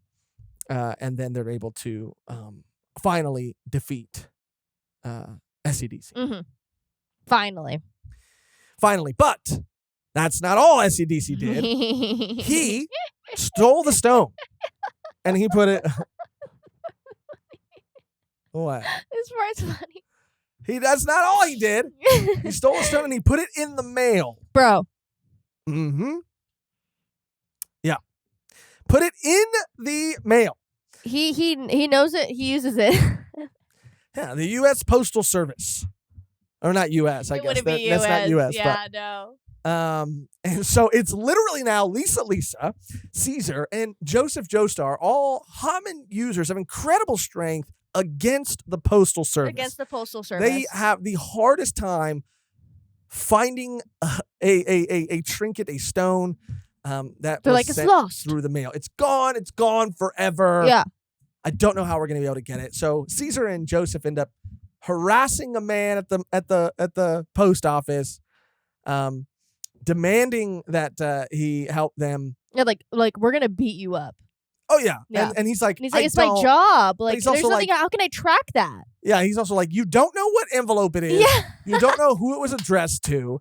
You don't know anything about it. Yeah. You know, you can give me something, and I think Caesar does, and goes, it would be in an envelope like this. All Lisa's, envelopes look like this. He goes, Yeah. And that's when they bust through. And after this whole thing, they bust through Lisa, and the only other surviving butler, I guess. I think she called them her butlers. I could be wrong. But either way, they bust in and they say, we know exactly where it's going. We figured it out. So they have to basically... Switzerland! Yeah, they have to basically get into a car and drive to catch up to a train. Which they do, and before they leave, there's a moment where they say bye to Susie Q. Yeah. And this makes me realize, like, okay, yeah, Susie Q's gonna come back and be of some significance because they make it a point. Like, they drive away, she's sad, then they kind of like come back and they're like, that was cute. Bye, Susie Q. We'll be back. Right. She's like, please be back. And then she's like crying, thank you guys. Thank you guys so much. You saved me. Yeah. He's like, heal your ugly face. Yeah. Yeah, he just negs. Yeah. All women. Yeah. This is definitely also where it feels extremely dated because it's dated, and also, I mean, it's just like what high school boys do. Well, it's so fun. Yeah, I mean, I guess, yeah. But it is so funny that people call JoJo, like, there's just people online who generalize JoJo and who maybe haven't read it or watched it and might refuse to because they're like, yeah, it's too feminine, or the poses, I just don't like them. It just seems so gay, like ignorant, it's like, bro, ignorant people. But also it's like, read it, part 2. They hate women. But it's very of the time. No, I think it is just like, I don't know if hopefully it changes. Maybe it is just because of this time. Mm-hmm. People did really think that of women at this time. People still do, unfortunately. People still do. Yeah, I shouldn't. Yeah. But here we go. They catch up to the Nazis train again. And the Nazis are back, and they're honestly and truly better than ever. They're back and they're better than ever, and they're not here to fuck shit up. They're here to save the day. They're here to save lives. They're here to save lives. Again, these are horrible people that have been made into just this campy sort of like joke. Yeah, and almost, yeah. And I guess, I've heard people like make the argument that like, oh yeah, but like they would be so furious if they were being made into these like jokes or whatever. Cause like, I don't know, like even like Kevin Smith has a movie with like little Nazi sausages or something. Cause there was like a Nazi scientist who like whatever. I never watched the movie, but I saw the trailer and I was like, I don't need to watch this movie. Nazi sausages. It's bizarre. It's bizarre. It's bizarre. You said it. Yeah. I forget what it was called. It was called, I don't know, but it had his daughter and Johnny Depp's daughter in it, whatever. Oh, it's Canadian. Yeah. It was Canadian. Yeah. I know exactly what you're talking about. But these are like real fucking people who did like awful things. Awful things. And it's literally like if like Jeffrey Dahmer, who everybody else right now loves too, apparently. It's literally like if like Jeffrey Dahmer is here to save the day. He's enhanced his body and he's used the knowledge that he's gained to torture and kill people. He's used it to help us defeat these monsters. Isn't that hilarious? Isn't that cool? And I'm not offended, even though it seems like I am. I don't know. You just don't find it, you don't take it seriously. You don't find it funny. I don't take it seriously, and I don't find it funny. Yeah. But, Ditto. Yeah. Thank you. I feel a little less crazy now. Oh, no, I was saying ditto. Like, I meant to say jinx because you just repeated what I said. So I didn't mean that I was saying that. That was so crazy that you are like still agreeing with me, but then like had to say something against me at the same time. I'm joking. No, honestly, it is. Honestly, I don't find it like hilarious, but I just look at it kind of as a gag. But it's not like I'm not like it's more like, bro, really, like this shit. Like he's like, I'm a cyborg now. I'm like, what? Yeah. I thought you were gone. Yeah. Yeah. Yeah. So he shows up, and at first he shows up, and he's kind of the bad guy, and he is there to take the stone before he found out where the stone is. He's there to take it before they can get it, and he wants to use it for research purposes. But they come across cars and have to fight cars and get it away from cars before he can use it to become the ultimate being or whatever. And which is a very very scary threat. Yes, because if that happens, when it's gonna be Squirrel Hand. right. And I can't handle that. Yeah. It gets to a point where they're having to play this like back and forth, because Stroheim basically ends up losing it and then starts rooting for Jojo, like, get it, Jojo, get it. And Joseph's able to get it once it like he throws snow in Cars' face because it gets caught on his leg, I think, and he's able to get it and is saved by Caesar because he puts all the icicles together with Hammond and stuff, and that's all fine. I like Jojo's like he was just making like some good points here during this fight. Like he was like expecting an attack and like really using more strategic moves in this little back and forth, which I was like, okay. Yeah. And you start to see the dynamic between Joseph and Caesar really solidify, and they're fighting now and anticipating each other's moves. And you really do start to feel in this moment really a bond has really formed between them. And they really are becoming friends. Yeah. But they're able to get it back. Yes. I believe. And again, I didn't dislike this part. I'm just going hard on the Nazi thing because again he comes back and he is the hero. Anyway, yeah. So after that battle, they find out that the Pillarmen are set up in this hotel, right? Saint Mortiz. Yes. Right. It is their Airbnb that they rented out. Yes. And Cars is kind of, I guess, resigned to just like he's like, you know what, keep the stone. Like I don't keep it. I'll be able to get it. Yeah, of back. course. Like, he's not even tripping about that. And so they find out that they find out where Cars is staying first. They don't know that both of them are there yet. They find out where Cars is staying, and they go to this hotel. And Caesar is very adamant about wanting to go in, and Jojo is thinking logically, or Joseph is thinking trying to. Yeah, trying to. And basically tells him like, this is not smart. This is their territory. We don't know what they have set up. Like this is not smart. Caesar's like, this is smart. We're gonna catch them off guard. Like they can't come out in the daylight anyway. Like we have the advantage. Really, Joseph is really pushing him to not do it. Makes a comment about family and his heritage. Like, why do you fucking care so much? Yeah, literally. Like I was like, damn. Like he has no filter for real. He just pops off. I was like, Caesar huffs and puffs and leaves very upset. And this leaves him with Joseph with Lisa, and Lisa explains why he is so upset. And again, we find out a really cool thing about Caesar, in that Caesar's mother had passed away, and he was left to be raised with his brothers by his father, right? And his father just up and left one day. And Mario said bye. They had to fend for themselves, which there was a probably better way to do that. He left them an inheritance, but then it went to a relative who took advantage of that and stole that from them and abused them, and abused them, and they ended up on the streets and everything. And so he held a lot of resentment and became kind of like a thug, kind of a thief, just went down a bad path, mm-hmm. and kind of like vowed if he ever saw his dad, he would like kill him. Yes, absolutely. And I was like, oh shit.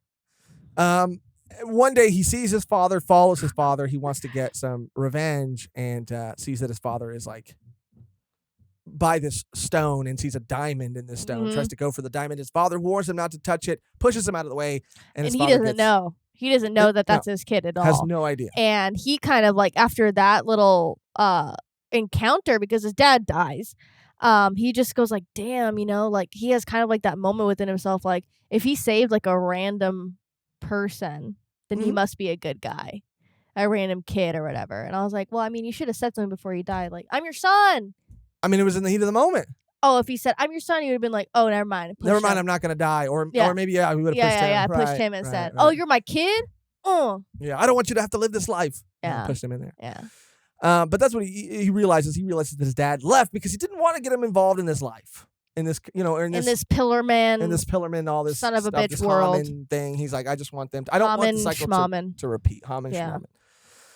So that's kind of why Caesar took that so personally, because he put all that resentment he had against his father, he put it towards like honoring sort of his lineage, his family's legacy, and defeating these pillarmen. Yes. Which leads us to the fight between Caesar and Wamu, which is my favorite. Yeah, they had a great fight. They had a great fight. And all, I mean, like, his power just like with the bubbles and like, it's just awesome. Yeah, and he's actually able to use these bubbles he's going to condense them, use them to slice through things, but also he's going to use them as lenses to reflect light through this hole in the wall, which was very cool. And I was kind of scared for him, not gonna lie. I thought he wasn't gonna like. The way I said it, like, I was scared for him because everything turned out okay. Yeah, I thought he was gonna die. Yeah, no, I didn't mean to preface it like that. I just meant like, damn, he's gonna go in by himself. Like, that is wild. But he did put up a really good fight. Like, he really did. And Wamu like respects him for it. Like, well, this is what I liked about it, because Wamu even has that line. Because Wamu is of the wind. Yeah. And so he is able to counter the lens attack, and says, like, if it would have been anybody else, if it would have been Cars, I don't know that Cars would have been able to do that. And so and by the way, Cars is also really upset at Joseph because he realizes that he defeated and killed basically ACDC, yeah. So yeah, but anyway, Juan was like, I don't know if Cars would have been able to handle that. Like, I'm glad it was me, even though I got pretty fucked up. And he bounces back and he's able to defeat Caesar, and Caesar gets crushed under the rubble. But before that, a very beautiful and heroic moment from Caesar. In the final act, he saves the Haman that he has. I can't die a loser. Yeah. I went. Choosing not to use Haman to deliver punches, to save it so that he can make one final bubble out of blood to put his bandana and the ring in. He snatches the ring from him and puts it in this impenetrable bubble. And this was such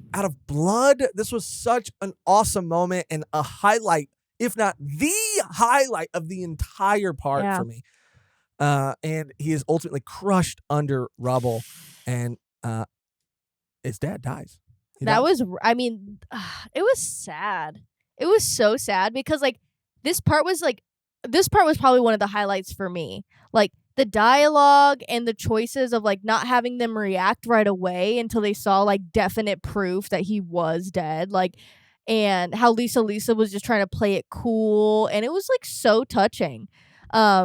And yeah, right when they, Lisa, he's kind of realizing and growing up a little bit, like, oh yeah, damn, like she's not just not caring, like she is going through it, like she's shaking, and like It was very emotional.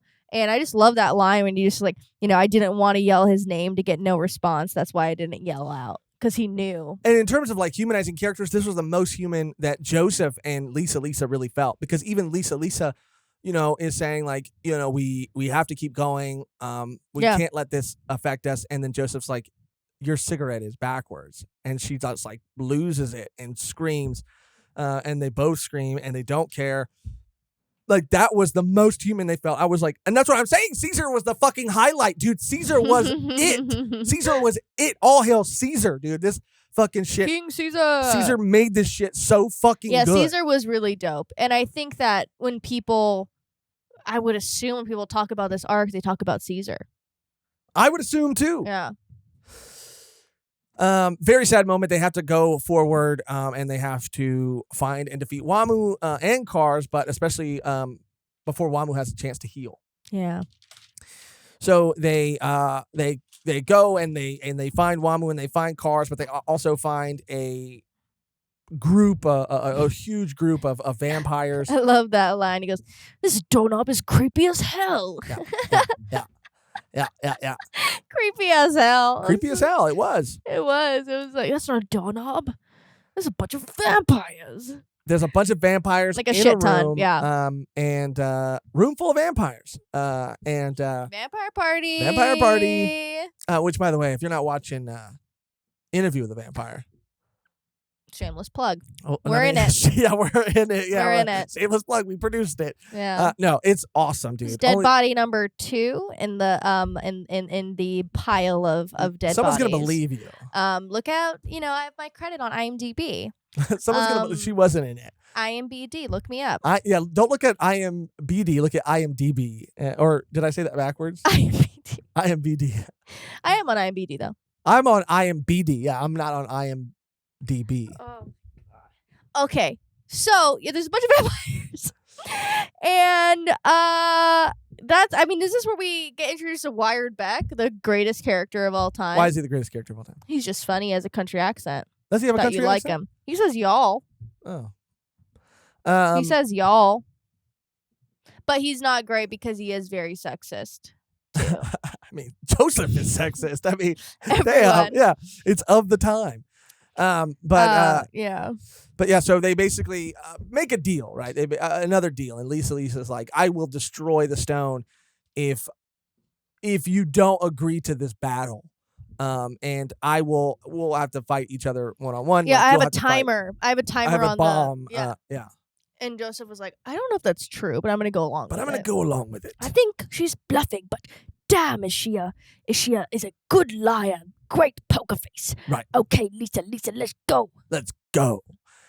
He goes to get it. He's like, "Oh, there wasn't a bomb on it. Wow, she's awesome." And they meet at this, like, not a coliseum, but it is a place where like these fights would happen. They're going on a one-on-one, so like it's chariot battles. Chariot battle. So it's Cars against Lisa, and then Wamu against obviously Jojo, because that's their agreement. And this was kind of lit. I really did enjoy this because it is like, these ancient beings, they think about a fight one-on-one. What could they have the advantage of, or what do they know that's familiar to them when it comes to a fight? Just entertaining shit, because this is the whole point of why he wanted to fight. He wants to be entertained. Wamu, especially. The other guy, he doesn't really give a fuck. Cars really give a fuck. But Wamu wants to be entertained. So it was really cool to see like him be like, okay, well, our one-on-one is gonna be a chariot race, and he's like, what? I don't even know what that means. And all of the rules were cool with the weapons, and I like it, and I like how Wamu ended up like saying like, "It was my plan for you to take the sledgehammer. I'm gonna take the pillar. I'm gonna take the fucking pillar." He is a pillar man, so it makes sense. It makes sense. Take it. I think he might be overcompensating for something though. This could be very true. Yeah, this could be very true. So maybe. We usually see him in a loincloth the whole time, so. Right, we do. I don't know if there's ever a panel that we missed, or that might give us more information on that. You wanted to see him outside of his loincloth. Oh, no. I was just asking if there was a panel that included that. You think he has some sort of like ancient cock that is like, what? What? Heart of stone. Stop. And bones come out of it. And they wrap around you. I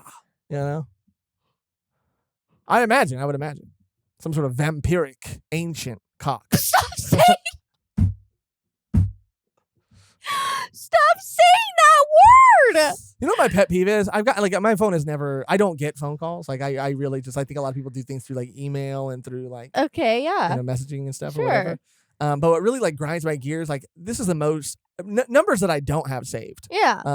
That are calling me, and like it really bothers me when people don't leave voicemails because I'm like, I don't have your number saved, which Or is don't why text. which is why I'm not. Oh yeah, which is why I'm not answering, and Yeah. because I don't know who this number is. Well, So usually, like leave a voicemail, yeah. Well, people don't leave voicemails anymore, which is wild.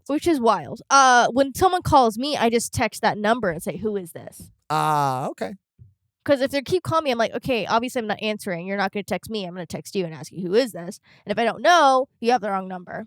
Yeah, maybe maybe I signed up for something and like, I don't know. Answer it next time it rings. Answer it live.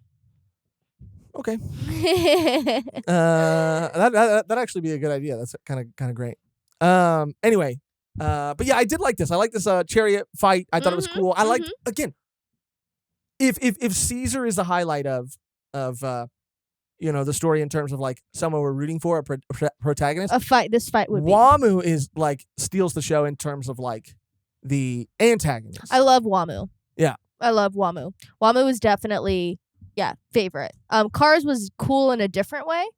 But Wamu, just his back and forth with Jonathan it was just so, Joseph. It was just so sick. Yeah, no, it was sick. It really was. And I loved all of this was, it was just so cool. Like there were like vampire horses. The horses were so lit. And it's like, oh, we can, we can rein them in with our Hamen, and it's all going crazy. And then they like just touch it. They're like, oh, I see how this works, and how fast they were going. And in that moment when he's kind of like, okay, should I dodge the horses? Should I go right or left? And he's kind of counting on that. He goes head first, and the fact that like Wamu can like go in living things, and he's in the horse. Yeah. And, oh god, there were so many cool moments. I was just reading. I was like, this is lit. This is lit. And in the anime I can only imagine. With the sounds and all the vampires yelling, like, and I love that too, how he's just like, shut the fuck up, vampires, I'm gonna fucking kill you right now. This is our fight. Shut up. Yeah. And I did like just the strategy of it all, and with the slingshots especially. When there's like pick the big one or the small one. And I was like, okay, don't pick the big one. I knew, like, don't do it. And he ended up picking the big one. But he is able to ultimately defeat Wamu. Of course, yeah. And again, this fight was it was up there in terms of one of my favorite fights of the series of this part. Oh yeah, and the splash page, like when the horses are first introduced, I was like, wow, I was like blown away. It was so just awesome looking. I mean, Joseph was like, are they horses or dinosaurs? I'm like, okay, they're not dinosaurs. Like, what? Yeah. Clearly, they're not dinosaurs. I can see, like, what? That's like someone rolling up in like a car you've never seen before. Is it a car or is it a dinosaur? That's a pretty cool motorcycle. Yeah. What's that from? Oh, right. It's a motorcycle with a little house on it. Two motorcycles with a house. Yeah. Inside joke. I think you should leave. You should watch it. You've literally said that on like not 10. That's too much. On like 6 episodes. Give me the receipts. Can do it. It's a lot of work. It's a lot of work. It is. Oh. Anyway, it was a great fight and a great moment. Great. Which leads then to Lisa and Cars fight. However, Cars doesn't really give a fuck and isn't playing this fucking game. He's like, I have an end goal and an end game, and I don't have time for this. I don't give a fuck about battle. And also, before we move on to the Lisa and Cars, I just wanted to, but we kind of touched on it before in the beginning, but the whole thing with Cars and like Joseph towards the end with him just, admitting his like defeat, and Joseph giving him like, oh, if I give you some of my Hamen, it'll like ease the pain of your death. And he's like, why are you doing this? And he's like, well, why did you give mercy? Like, you pretty much gave mercy to Caesar too. And he's just like, wow, like, right. I really appreciate you as a fighter. And yeah, there's honor and there's a bond between them. Yeah. And they're both like, they're both like invested in this fight, and they both want to. Yeah, I wanted to pay my respects honorably. To you. The blood represents my respect for you. Yeah, it was like, this was cool. This was really cool. Shit. Damn. And I just had a funny joke. I have the right to bear arms. He had the right to bear arms because he bared his arms and choked him with his cut off arms. Oh, right. Wamu did, yeah. Wamu did. Yeah, right. Wamu, yeah. Right. He's right, bear arms. He had the right to bear arms against Jojo. And Should try to bring it in organically, I feel like. Instead of just saying, like, I have this joke I wrote down. Bitch said, I have the right to bear arms. Am I right? I like it. Sick. That was funny. Thank Both you times. so much. Now Lisa, right? In Now Cars. Lisa in Cars, and it literally, he pulls an Eisen on his bitch ass. I mean, he pulls an Eisen on her bitch ass, but I meant to say, with the body double shit. Right. Yes. Classic textbook.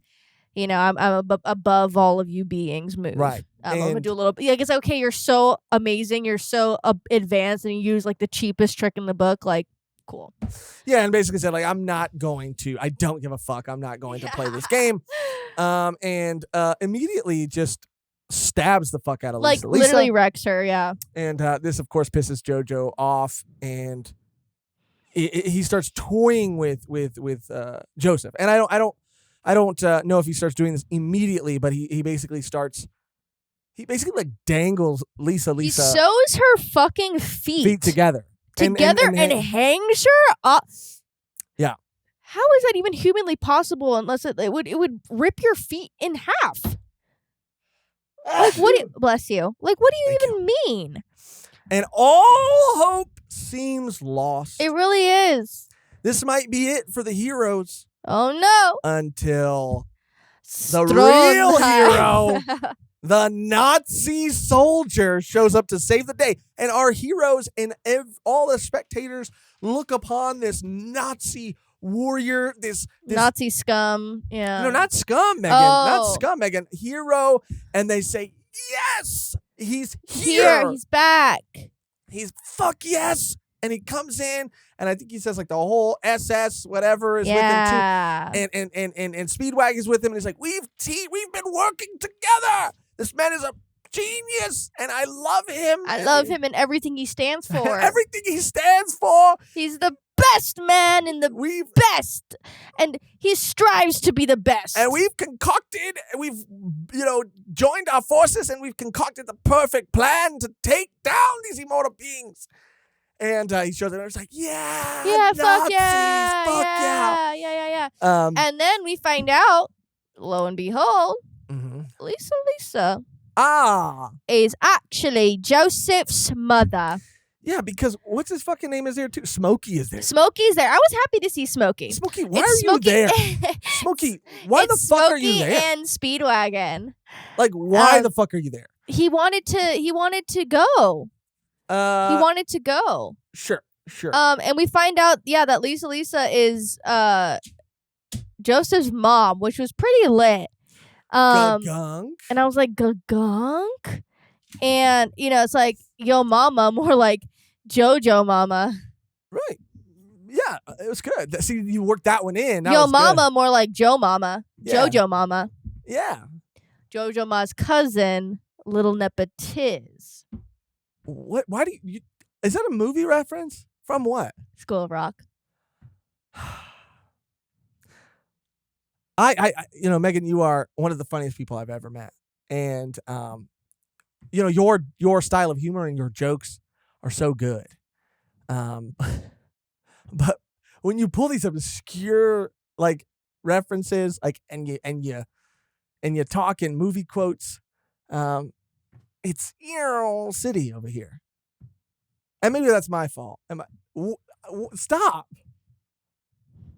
You're playing this up, and every time you do, it takes a weird turn. She's got tears in her eyes. I'll stop with the movie quotes from today. Going forward. Oh, going forward. I thought you said for today. End of sentence. For today, period. For today, period. Then they play Tarzan. Do whatever you want to do, by the way. Do whatever you want to do. I'm just saying, for me, it's hard. It's hard because, we'll be on a roll. Because you're not cultured. Like, that's what you're sad about. That's why you're upset. That's why it's hard for you. Because anyone else would be like, oh my God, School of Rock, hilarious. But I just don't like that.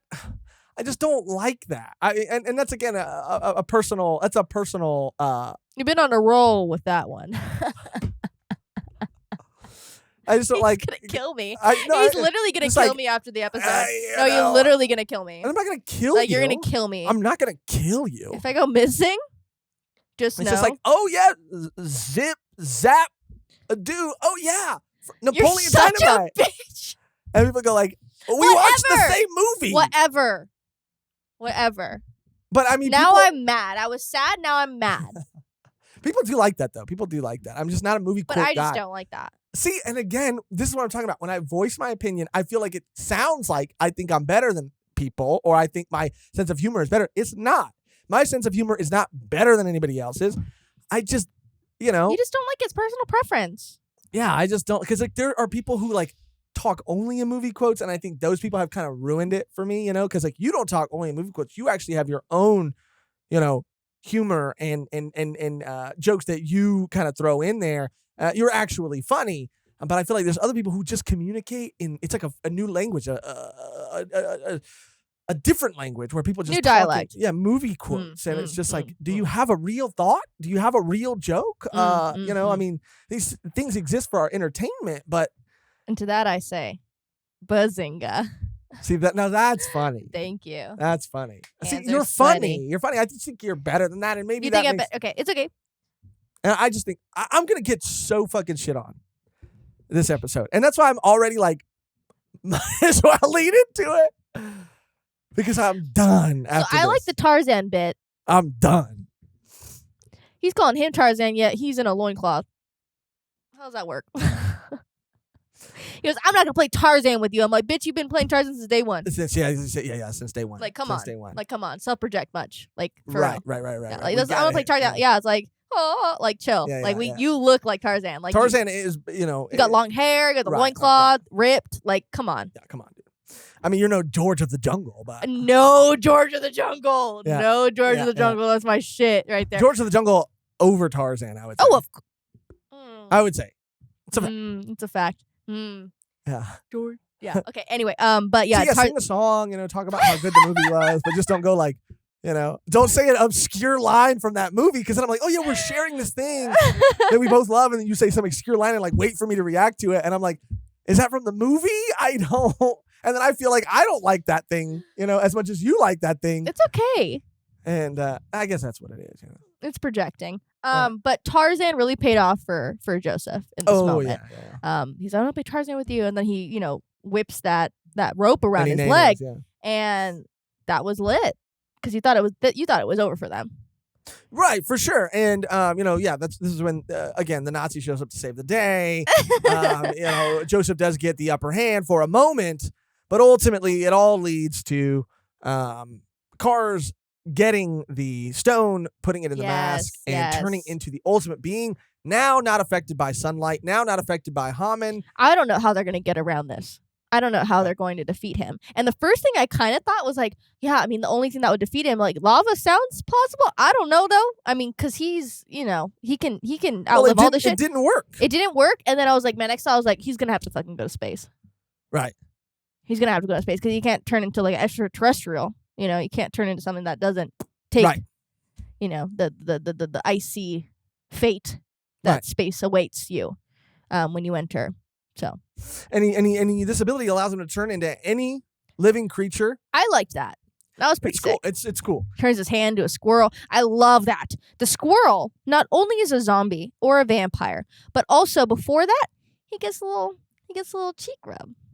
Right. He gets a cute little cheek rub. The first thing he does is he turns his hand into a squirrel. Yeah. A zombie vampire squirrel that burrows itself into the stomach of our Nazi hero.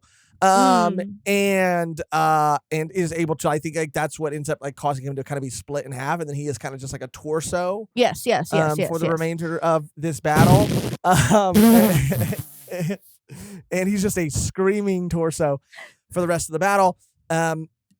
Joseph has a plan, and in learning that he was that Lisa is his mom, we learned that his father was a pilot. And so he goes, there's one thing I could do. I can get in an old, airplane. Yes. And I can use the plane to send this immortal being into the volcano. Into the lava. However, That doesn't work because he turns into a crab. A crab with air pockets, air bubbles. Yeah, something like a crab. He's thinking of everything that he could turn into in this moment. It's not working, and then it eventually sticks with the air bubbles. Right. So they're really fucked. Like, no, they're not super working. fucked. The sun's not working. The earth the lava is not working. Nothing is working. There is absolutely no way they can possibly defeat this immortal being. Yeah, Speedbug is saying it the whole time, like, we gotta run. We have to run as far as we can. Yeah. Because, like, he's like, Jojo, do not do anything. Joseph, do not do anything. That'll put you in harm's way. Like, just run away, run away. And I liked how this was a moment for him where he could have easily kept running. But he said, you know what? I gotta do this. I gotta stay. Yeah. This is a moment I can't run away. Right. And it was an honorable moment for Joseph. Joseph. And he realizes that he can possibly defeat him with the stone. So he uses the stone as Cars is using his like ultimate Haman ability and move against him. Sends it right through the stone into the lava, which causes the volcano to erupt and send them up high. Send them up high on some debris. And it was pretty crazy seeing his arm get cut off, because even in the manga, and we watched it in the anime too, that was like the first time he's really been like hurt badly to the point where he's like screaming, which is kind of crazy because like he's been going through some crazy shit with these fights with these immortal beings, like standing up and being able to defeat them. So it was, I mean, not cool, but it was like, damn, like this is the first time we've seen him like in agonizing pain. Yeah. Which I didn't like, but I was like, oh, that kind of, again, humanizes him a little bit. He's not untouchable. Like he did get his arm chopped off, and he was screaming bloody murder. But like in many other series, probably get it back. But he didn't. He got it back in a different way. He got it back in a different way, but I have a feeling he's gonna get it back. No. Yeah. No. I do. Maybe I've seen some images of an older. Are you serious? I mean, I just saw an image of him older, and I was like, oh, he has, that's flesh, like his arm is flesh. Maybe I saw. Because I remember him coming back. No, he did. Yeah. But that's when he was still young. Maybe they could grow it with technology. Oh, sure. Yeah, Haman's a crazy thing. But so they get shot in the air, and then they use rocks and more debris to shoot him even farther into space. Where he freezes, and that is the end of Cars. Love that. I mean, he never made it back to Earth. He became a mineral-like form, and though Cars longed for death, he could not die. And eventually, he decided to stop thinking. The stop thinking line was the line that really got me. I love that line. That line really got me. You just decided to stop thinking because, like, what are you gonna do? Like, imagine how you are immortal. Nothing's going to kill you now. You're floating in space. And that is your fate for the rest of forever, for eternity. Like, how terrifying. So then you would just have to stop thinking. I mean, imagine not think. Like, I can't. Because I'm an overthinker. I'm an overthinker, too. I can't even imagine being in space and just being like, I'm just going to decide to not have any thoughts from now on. That's eternity, though, for you. Eternity's scary when you think about it. Yeah. Even if you don't think about it, it's scary. Even when you don't, and you're floating in space. But that was a line that really got me, and we watched the episode in the dub, and that line they changed it, and it didn't have as much weight to it. But I really liked it a lot in the manga. That was one line I really did enjoy in the manga. He just chose to stop. Decided to stop thinking. That was like, wow. It hit me, yeah. It really did. It was that phrasing that really hit, like made it hit for me. And it was just so like permanent. It gave me chills. I was like, oh, damn, it's scary as shit. Joseph is apparently dead, and they have a funeral for him. Sad boy hours. And someone shows up at the funeral and is being very disrespectful and very rude. It's funny because it is his funeral, but even if it wasn't his funeral, like he just shows up like, what's up, everybody? What are you guys doing looking all sad and shit at this? Whose funeral is this? Yeah, I know. He didn't even know, and he came like... Yeah. He didn't know it was going to be hell, so he probably just showed up to the place. But he knew that. How did he know to go there? I don't know. But I think it was maybe on the ground. Oh, probably, yeah. Yeah, definitely. But yeah, that was pretty funny. But he shows up, finds out that the funeral is for him, and he's there with Susie Q. And he asked Susie Q, like, you told him I was alive, right? You told him I was saved by some fishing boat and I was nursed back to health. You sent that telegram, right? And she's like, no, I forgot. I forgot. And he's like, Susie Q, you damn woman. Yeah.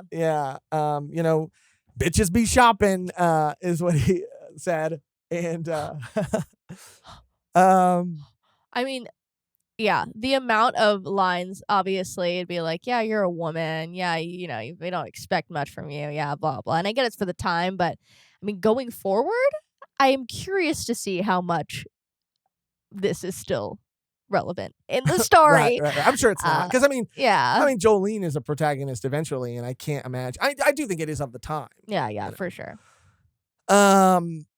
But, they're all super happy to see, of course, that Joseph is alive. Of course. And he's married. They're engaged. He's engaged to Susie Q. And they kind of get all these, like, I call it the Sandlot treatment. Yeah. What's the song at the end of the Sandlot? I don't remember. Forget. Dang it. But they just kind of give these, like, blurbs or these, descriptions of, like, how they continue to live their life. Yeah. And Lisa told Joseph that she was his mother and moved with him to America, fell in love with a screenwriter. Who do you think it was? Probably, I would say maybe Alfred Hitchcock. sorry. Hitchcock. I don't know the timeline on that, actually. Bro, you're on one with that C word today. Cock? Stop!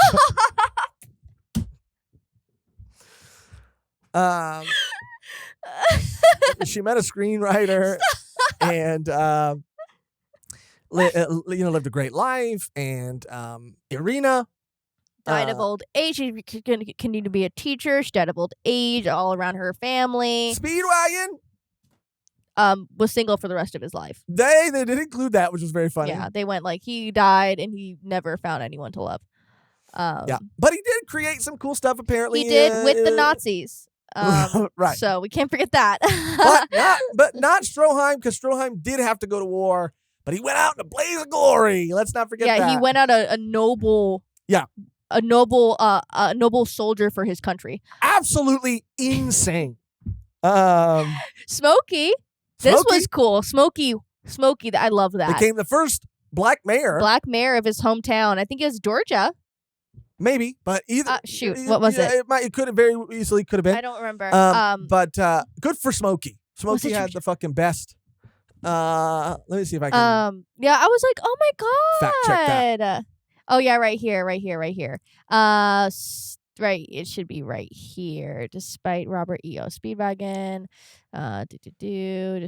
Smokey Brown went to the major in political science in college before becoming the first black mayor of a city in home state Georgia. Georgia. That was awesome. Georgia.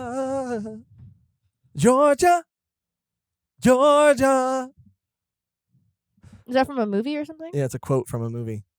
The movie Georgia. 48 years later, an aged Joseph is seen at the JFK airport. Literally bumps into this man, or he bumps into him, and he goes, it's fine. Mistakes happen. Like, it's all good. But I just have a question for you.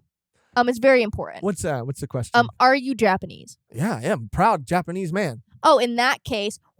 Yeah. Fuck you. Yeah. And at that moment, I was like, yeah. Where did this turn? And it's because his daughter married a Japanese man, moved to Japan. He hasn't seen his grandson. So it was more of like I was like, you could be mad at them, but you're now going to take it out on all Japanese people. And I get it. Like, Iraqi is Japanese. So it's like, I was telling Mehgan, like, if you're going to write that, and Joseph is like an English character. Maybe, I don't know if there's history between the two. I don't know. But it'd be way different if like anybody else was writing it. But I mean, I guess if you're going to make your main character racist against a certain type of people, it might as well be the race that you are. So it's maybe a little less offensive. But I don't know, but still, it was shocking. It was, yeah. So like the Nazis save the day and the hero becomes a racist. He was going to Japan though. He was going to Japan, but it was just funny when he's like, but I do like my Walkman. Because that is like the fucking craziest thing to say. That is like, I freaking hate the Japanese. It's too real. But I love ramen. It's too real. but I'm not real. gonna stop. It's too real. It's too real. I'm It's not a gonna stop commentary. eating my top ramen. It's a commentary on the society we live in today. Which I understand and I get it, but he's the hero. Like, I get it. Have those characters in stories and maybe have a hero that's flawed. Sure, but it is just like the world was saved. Do the Nazis come back? Will the Nazis come back? Mehgan, I can't tell you. I don't know. You might lose your mind. I might lose my mind. I get it. It's he was Stroheim was like this Schwarzenegger-esque kind of yeah, I could see that. It was Terminator like Nazi. He was like a little what is that what is it, little soldiers? Small soldiers. Small soldiers. He was like one of those toys. He looked like one of those toys. 100%. Buzz Commander. Yeah. Or Chip. No, Chip Commander. The evil one. Because they had the chips in them. The evil one. Yeah, that's the leader of the evil ones. Yeah, the Chip Commander, I think. Chip Commander. Yeah, or his name was Chip, I think, because he had his, Chip. And then there's Archer, who was leader of the Gorgonites. Emissary of the Gorgonites, actually. I love small soldiers. Small soldiers, toy soldiers. Small soldiers. Small soldiers. Okay, but what are your general thoughts after reading this? I mean, you kind of already pre-faked. And I might... Did you have a better time recounting it with me? I might put this in the beginning of the episode because I do feel like I went like way too hard and I feel like it's going to get very misconstrued. Talking about it with you was a lot of fun. And I do think that is why I lean more towards wanting to watch the anime, because not that I'm comparing Jojo to a movie like The Room, right? That's what it's called. Or Trolls or Trolls 2, actually. I'm not comparing them, but I'm in the sense that they are similar in any way other than they're just super cheesy, over the top sort of pieces of media. But part of the fun of that is watching it with somebody, and I think that's what's so fun about the meme culture that comes with JoJo on the internet, is we're all getting to kind of poke fun and laugh at this absurd thing together. So recounting in certain aspects, yeah. Recounting it with you has been a lot of fun, and I know it might have seemed and felt like I was maybe being passive aggressive or I was minimizing it or whatever, and I really wasn't, and I was really trying not to. I don't want it to come across that way. I really hope it doesn't. I had fun recounting it with you, and I really do feel like ultimately I'm gonna have so much more fun watching the anime than I am reading the manga. I just might want to include this up at the top of the episode so that people don't come at me, because I feel like I'm going to get came on or at. I feel like I'm going to get came at. Sorry. But yeah, there's still a lot of things that I still do kind of stand by, like my frustration. Again, I'm not comparing it to any series. People have their own. Because I like I said at the top, I really can't compare it to any series. No, because it's just not anything that I've ever read before. And that's a good thing, I think, to make a more, I don't want to say, a more informed decision, I guess, of like what I feel about it. Because it isn't really like anything that I've read, which is kind of refreshing, to be honest. Sure. Absolutely. Mm-hmm. I do think that there's nothing like it, and it is unapologetically its own thing, and I respect it for that. And I do have fun talking about it, and I think I'll have a lot more fun watching it. There are things, again, and I do stand by, certain feelings that I had while reading it. I have to be honest, I can't come on the show in front of a microphone and because I know that it is beloved by so many people and just say like it was awesome and I enjoyed every second of it. And I think people respect that I opinion hope so. because I mean, again, you guys, we would not be dedicating this much time and Josh wouldn't be making this art or going to the lengths that we have if he didn't like enjoy it or is open to liking it more. And I just think, everyone has to keep that in mind. And there are some things about series that you like, some things you don't like. But overall, just open and like you said, you think that you'd like the anime more and that's just your personal preference.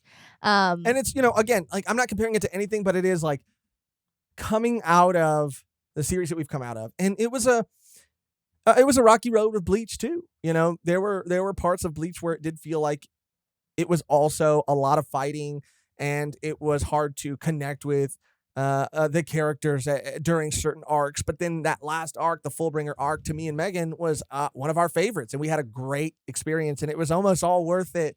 And there was a lot to love in that series, but there were moments in that series, I think, that left us feeling like a little exhausted. And so all I want to say is that it's just a different gear for me, like a different like headspace I'm having to get into. Like I'm having to really like to appreciate JoJo for what it is. Like I am having to like, I guess like just like train my brain to really like fully, truly accept it for what it is. And, I'm there. You're there. I'm there. And it's okay. Everyone's journey is different. Yeah. And again, when we look back on this, we might laugh or we might go. I also want to be, super transparent and super honest. And I don't know if this is going to come around and bite me in the ass. But also I just think that, outside factors, I guess, and I shouldn't let this affect me, or I shouldn't let this affect like how I view something. And I really don't. But I just think that like, I really wanted to, like in a perfect world, I think me and Mehgan both would have really liked to like, because it had been so long since we talked about the first part of part 2, and it's been over a year since we talked about it. And so like if time would have permitted, like I really would have loved to go back and like cover part 2 in its entirety. And so, I also just felt a little like I did refresh myself on like beats and moments that had happened before, but like I really would have liked to go back and to like, you know what I mean? Like just covered it more as a whole, I guess, or just maybe talked a little bit about it more as a whole. Which is why like my heart and my head are really in part 3. Like I'm really excited to watch the anime and to go into part 3 like brand new, fresh, fresh start, starting from the very beginning. Like new protagonist, even though I think Joseph's still going to be in part 3. It'll just be different, yeah. Right. But I'm excited. I mean, I'm really super excited. Like, I swear to God, I promise, I'm so excited. I am. I'm so excited to go into part 3 and to start fresh. That's when a lot of the cosplay is going to start too. And shout out to I don't know yet because we haven't gotten the package yet, but shout out to whoever graciously donated yeah, that cosplay, because again we like said it, and not in a way to be like, yeah, we don't know if like, no, it's literally like we just put it to keep track of what we need, and on the off chance that somebody did, but we didn't expect anybody to, because we didn't really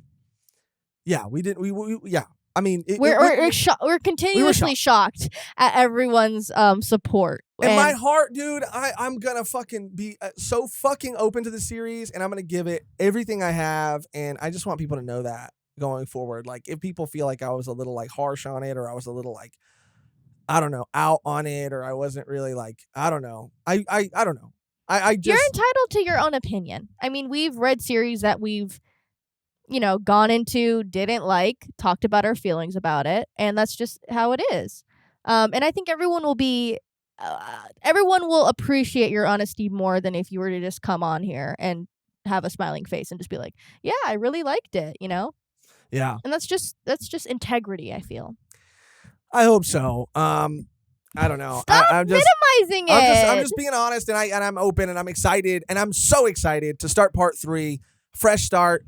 And, starting from the beginning, going in, being more consistent. I am so fucking excited, and I'm so ready. Part 2 as a whole had some really great moments and some really standout characters. Yeah. Wamu and Caesar were it for me.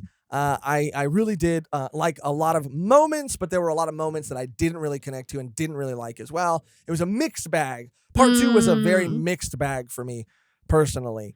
And we joke and we have fun, and hopefully that comes across too. But is there anything else you want to add, Mehgan? I mean, no, I pretty much said my thoughts on the series. I am super excited to go into part 3. And I'm just excited to see where we kind of get to in this series and how we will personally rank all the parts, because we've had some hot quote unquote hot takes previously with other series that we've read and where we rank arcs, and people are like, wait, why would you rank this before this? And especially with Bleach and anything else that we've read. So I'm curious to see how it goes, and I'm excited. It's a new series, and like I was telling you, I feel like reading this finally, because this is again like a pillar, no pun intended. It is a pillar. It's a pillar in the anime and manga community, and I'm excited to get to experience that not only with you but also just with the community and the fandom, because I think that really enhances my experience for sure in reading a new series or watching a new series, because it just brings a new excitement, because this is our first time going through it. Somebody's probably already read it or watched all of it, and seeing our first reactions blindly, not really having any like navigation on what we feel. I think that it's exciting on both ends, and seeing how, what the response will be to our thoughts on the first part. And again, this is all new to us. It's our first time going through it. If you have any suggestions, if you have any thoughts, if you have any clarifications, please let us know in the comments. This is how we learn to be better. So always open to criticism, but at the same time, this again, like personal opinions, and we are completely open to this experience. Yeah, we do want to hear your thoughts too, and we do want to hear your thoughts and your feelings on this part as well, and all the parts going forward. But yeah, that's really all I have to say. Well, the only thing left to do before we get to our outro is to shout out and to thank our wonderful, beautiful, amazing Patreon and YouTube members. And what I would like to start doing going forward is I would like to, before, if anybody was curious, and I don't know that anybody was curious or not, but before, if anybody was curious, just the way that the graphic to shout out and to show the Patreon members, just because it was the size that it was, and just because we had the camera set up the way that we did, and we couldn't really see the monitor when we were recording things, so I would always have the camera on me out of fear that the third camera that we had set up would be kind of like askew, and I'd have to go in and find that moment and straighten that out and then make the graphic fit. My point is, I would usually just, the camera would be on me and all the names would be passing by, but these are our Patreon and our YouTube members, and I know that you appreciate it just as much as I appreciate it. And so I just think it's more important, because we're got a new logo, we got new graphics, we got a little facelift. So it's a new Patreon graphic that's gonna fit right in between me and you. Right here? Right, maybe like do like right here. It's gonna fit between me and you. Nice. So that we can both show our appreciation. And thanks. I always go like this. Literally, when I was off camera, I would do it. She would. Yeah. Just in case it was on me at any point. Not that I just do it regardless, and I'll make sounds and stuff, because I'm like, I know I'm not like, hey, I want to put my hand on it. Right. But yeah, thank you guys so much. Like, you guys have no idea how much it means to us. I know everyone says that. Every YouTube channel says that. Everyone says it. And they say it because it means the same amount. But we are, again, like, continuously blown away by the support we receive from you guys. You have no idea how much it helps us in creating new content, how much time we're able to dedicate to this channel and make it better and better and better. And moving forward, like, it's detrimental to the process that we do. Is that the right word? No? Detrimental is bad. It's what is it? Instrumental. Then? Instrumental to what we do. Thank you. Yeah, not detrimental. That's sorry. Yeah. I'm bad with words. But thank you guys so much. That's so funny. It means the world to us, and I can't thank you guys. Like, you have no idea. Like, yeah. I can't believe it. It helps us out so much. It's the reason we're able to do all the things that we're able to do. We wouldn't be able to do it without you. We wouldn't be able to do anything down to the equipment. I mean, we've recently invested in even newer equipment, which is why we're able to kind of do things a little bit differently. And again, we wouldn't have the time to do everything without you. Your support means the fucking absolute world to us. Like, it's how we survive. It is literally and legitimately how we survive. And how, we are able to keep making. People always say, like, how are you guys able to do this? Yeah, we post so much. It's like because of you guys. Because of you guys. Like, we just have the time, and we want to, show our appreciation and show how grateful we are to be in this position by making as much and doing as much as we can for you guys. And to everybody else, like, thank the Patreon members and thank the YouTube members too, because, a lot of there'd be no volume 1. A lot of there'd still be a volume 1, but a version of volume 1. I just don't think we'd be able to do as much. No, we wouldn't. No, it'd probably be twice a month. Not twice a month. It'd maybe be once a week, but once a week, but like again, life and everything, like because we had jobs and a life, and we were still doing 1 or 2 a week. But we definitely, wouldn't be able to do everything we're doing now, for sure. No. And so we really appreciate it from the bottom of our hearts.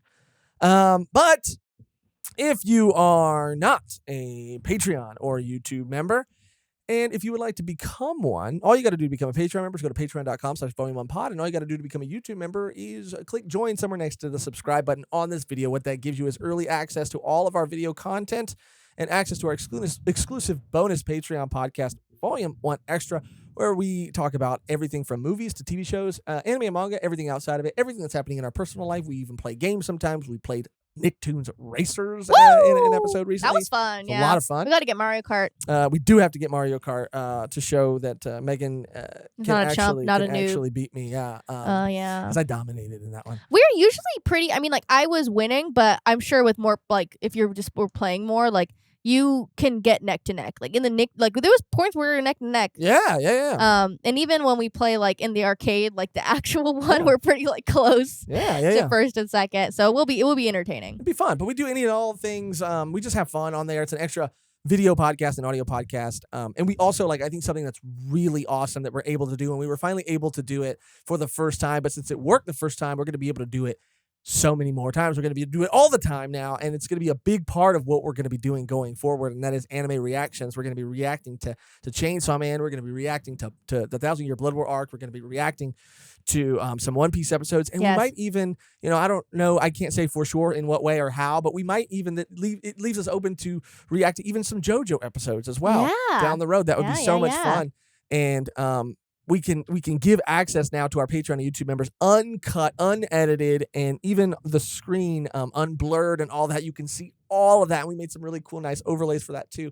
You get all of that on the Patreon, and that is bang for your buck. And that is lowest tier on both Patreon and YouTube. I think YouTube will access to all of those. Yeah, all of it. So if at our lowest tier, because it's more about what you can give versus we don't want to reward or we don't want to feel like we are not allowing people to have access to all these things not because they don't want to, but just because they can't afford it. We just, if you can, that's fucking awesome. But if you can't, then you could just, donate at the lowest tier and still have access to everything else. We don't want to seem like we're punishing you. No. And if again, on that point, if you don't want to subscribe to the Patreon, if you can't subscribe to the YouTube member, no problem. All you have to do for free, if you want to show us support in any way, is to leave a comment. Also, any comment is helps us so much. It acts as a free tip to us in our channel. If you comment a period, comment algorithm gang. We love you all, and it matters so much. And I know everyone says that, but it really, really does help us out so much. And all of our socials are linked down below. Twitter, Instagram, our Discord community is awesome. One of the best, if not the best. So many great people in there. So many great conversations about anime and manga and, pretty much everything else. So if you're interested in that, becoming a part of our community even more, that helps us out so much. And sharing this video also helps. Watching it all the way through also helps. And all those links are down below if you wanna look into that. Absolutely. And check out the new merch drop too. Check that out. Links below, I think. Yeah. Mm-hmm. Links below. Mm-hmm. I'm really excited about these designs. I ordered all of them for myself. Mehgan ordered a Jojo one. We're really proud. We're really proud of them. And they're not just merch. I mean, they are, but I really like to think that, they're a part of us. Yeah, we really did put a lot of work into it, and they're personally designed by us. So, that's, I hope, something special too. By Josh. Yeah. Well, Mehgan is Mehgan is my rock. Oh. Mehgan is my cheerleader and my moral support and I really wouldn't be able to do truly all the things that we do, but the things that I do, I wouldn't be able to do it if I didn't have someone as positive and as encouraging and someone just in my corner rooting for me. You're making me feel like for real. For real. But that's going to do it for our return to JoJo. Sorry if it let anybody down. I love all you guys. I really do. I love all you guys. And I hope you guys understand. And I'm really excited and really just so ready to move forward and to go into the next part. Take that next leap. And take that next step and really start to dive into JoJo. And I can't fucking wait. So these episodes are going to come out every other Monday. Every other Monday. Monday. Until we get through this thing. Yeah. And I'm excited.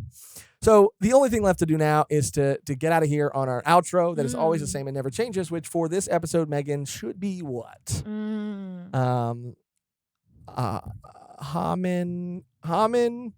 Schmamin. I think we've mustard. Okay, that's another. That's one I know though. That's an Alice in Wonderland. Yeah, there you go. I know that one. Let's see. I think it's because I feel left out sometimes. Yeah, I think that's why you get so angry at me and make me look like a fool. I hope I don't make you look like a fool. So let's see. Always wear boots. That was a big thing. If he wasn't wearing boots. Always wear boots. Only if he wasn't wearing boots. I know what you're going to say next. I know what you're going to say next. And then we just don't say it. Yeah. Anything. Yeah. Wamu more like kaboom. Wamu more like kaboom. Because he went kaboom. Yeah. Joe Mama. Joe Mama's good, but man, come on. I feel like we really got it. Squirrel hand. Squirrel. Watch out for that. Watch out for those squirrels. Getting a little squirrely. Tarzan paid off. Tarzan. Okay, come on. Okay, we're hitting that threshold. Lather me in oil. Lather me in oil. Love it. I love it. And see, that's why I fucking lean on you, because you come up with awesome shit like that. Lather me in oil. Love it. Lather me in almond oil. We fucking love you guys so much. Thank you for watching. Thank you for listening. And until next time, lather me in oil. Hello. One more time. Thank you for watching. Thank you for listening. And until next time, lather me up in oil. Baby. Almond.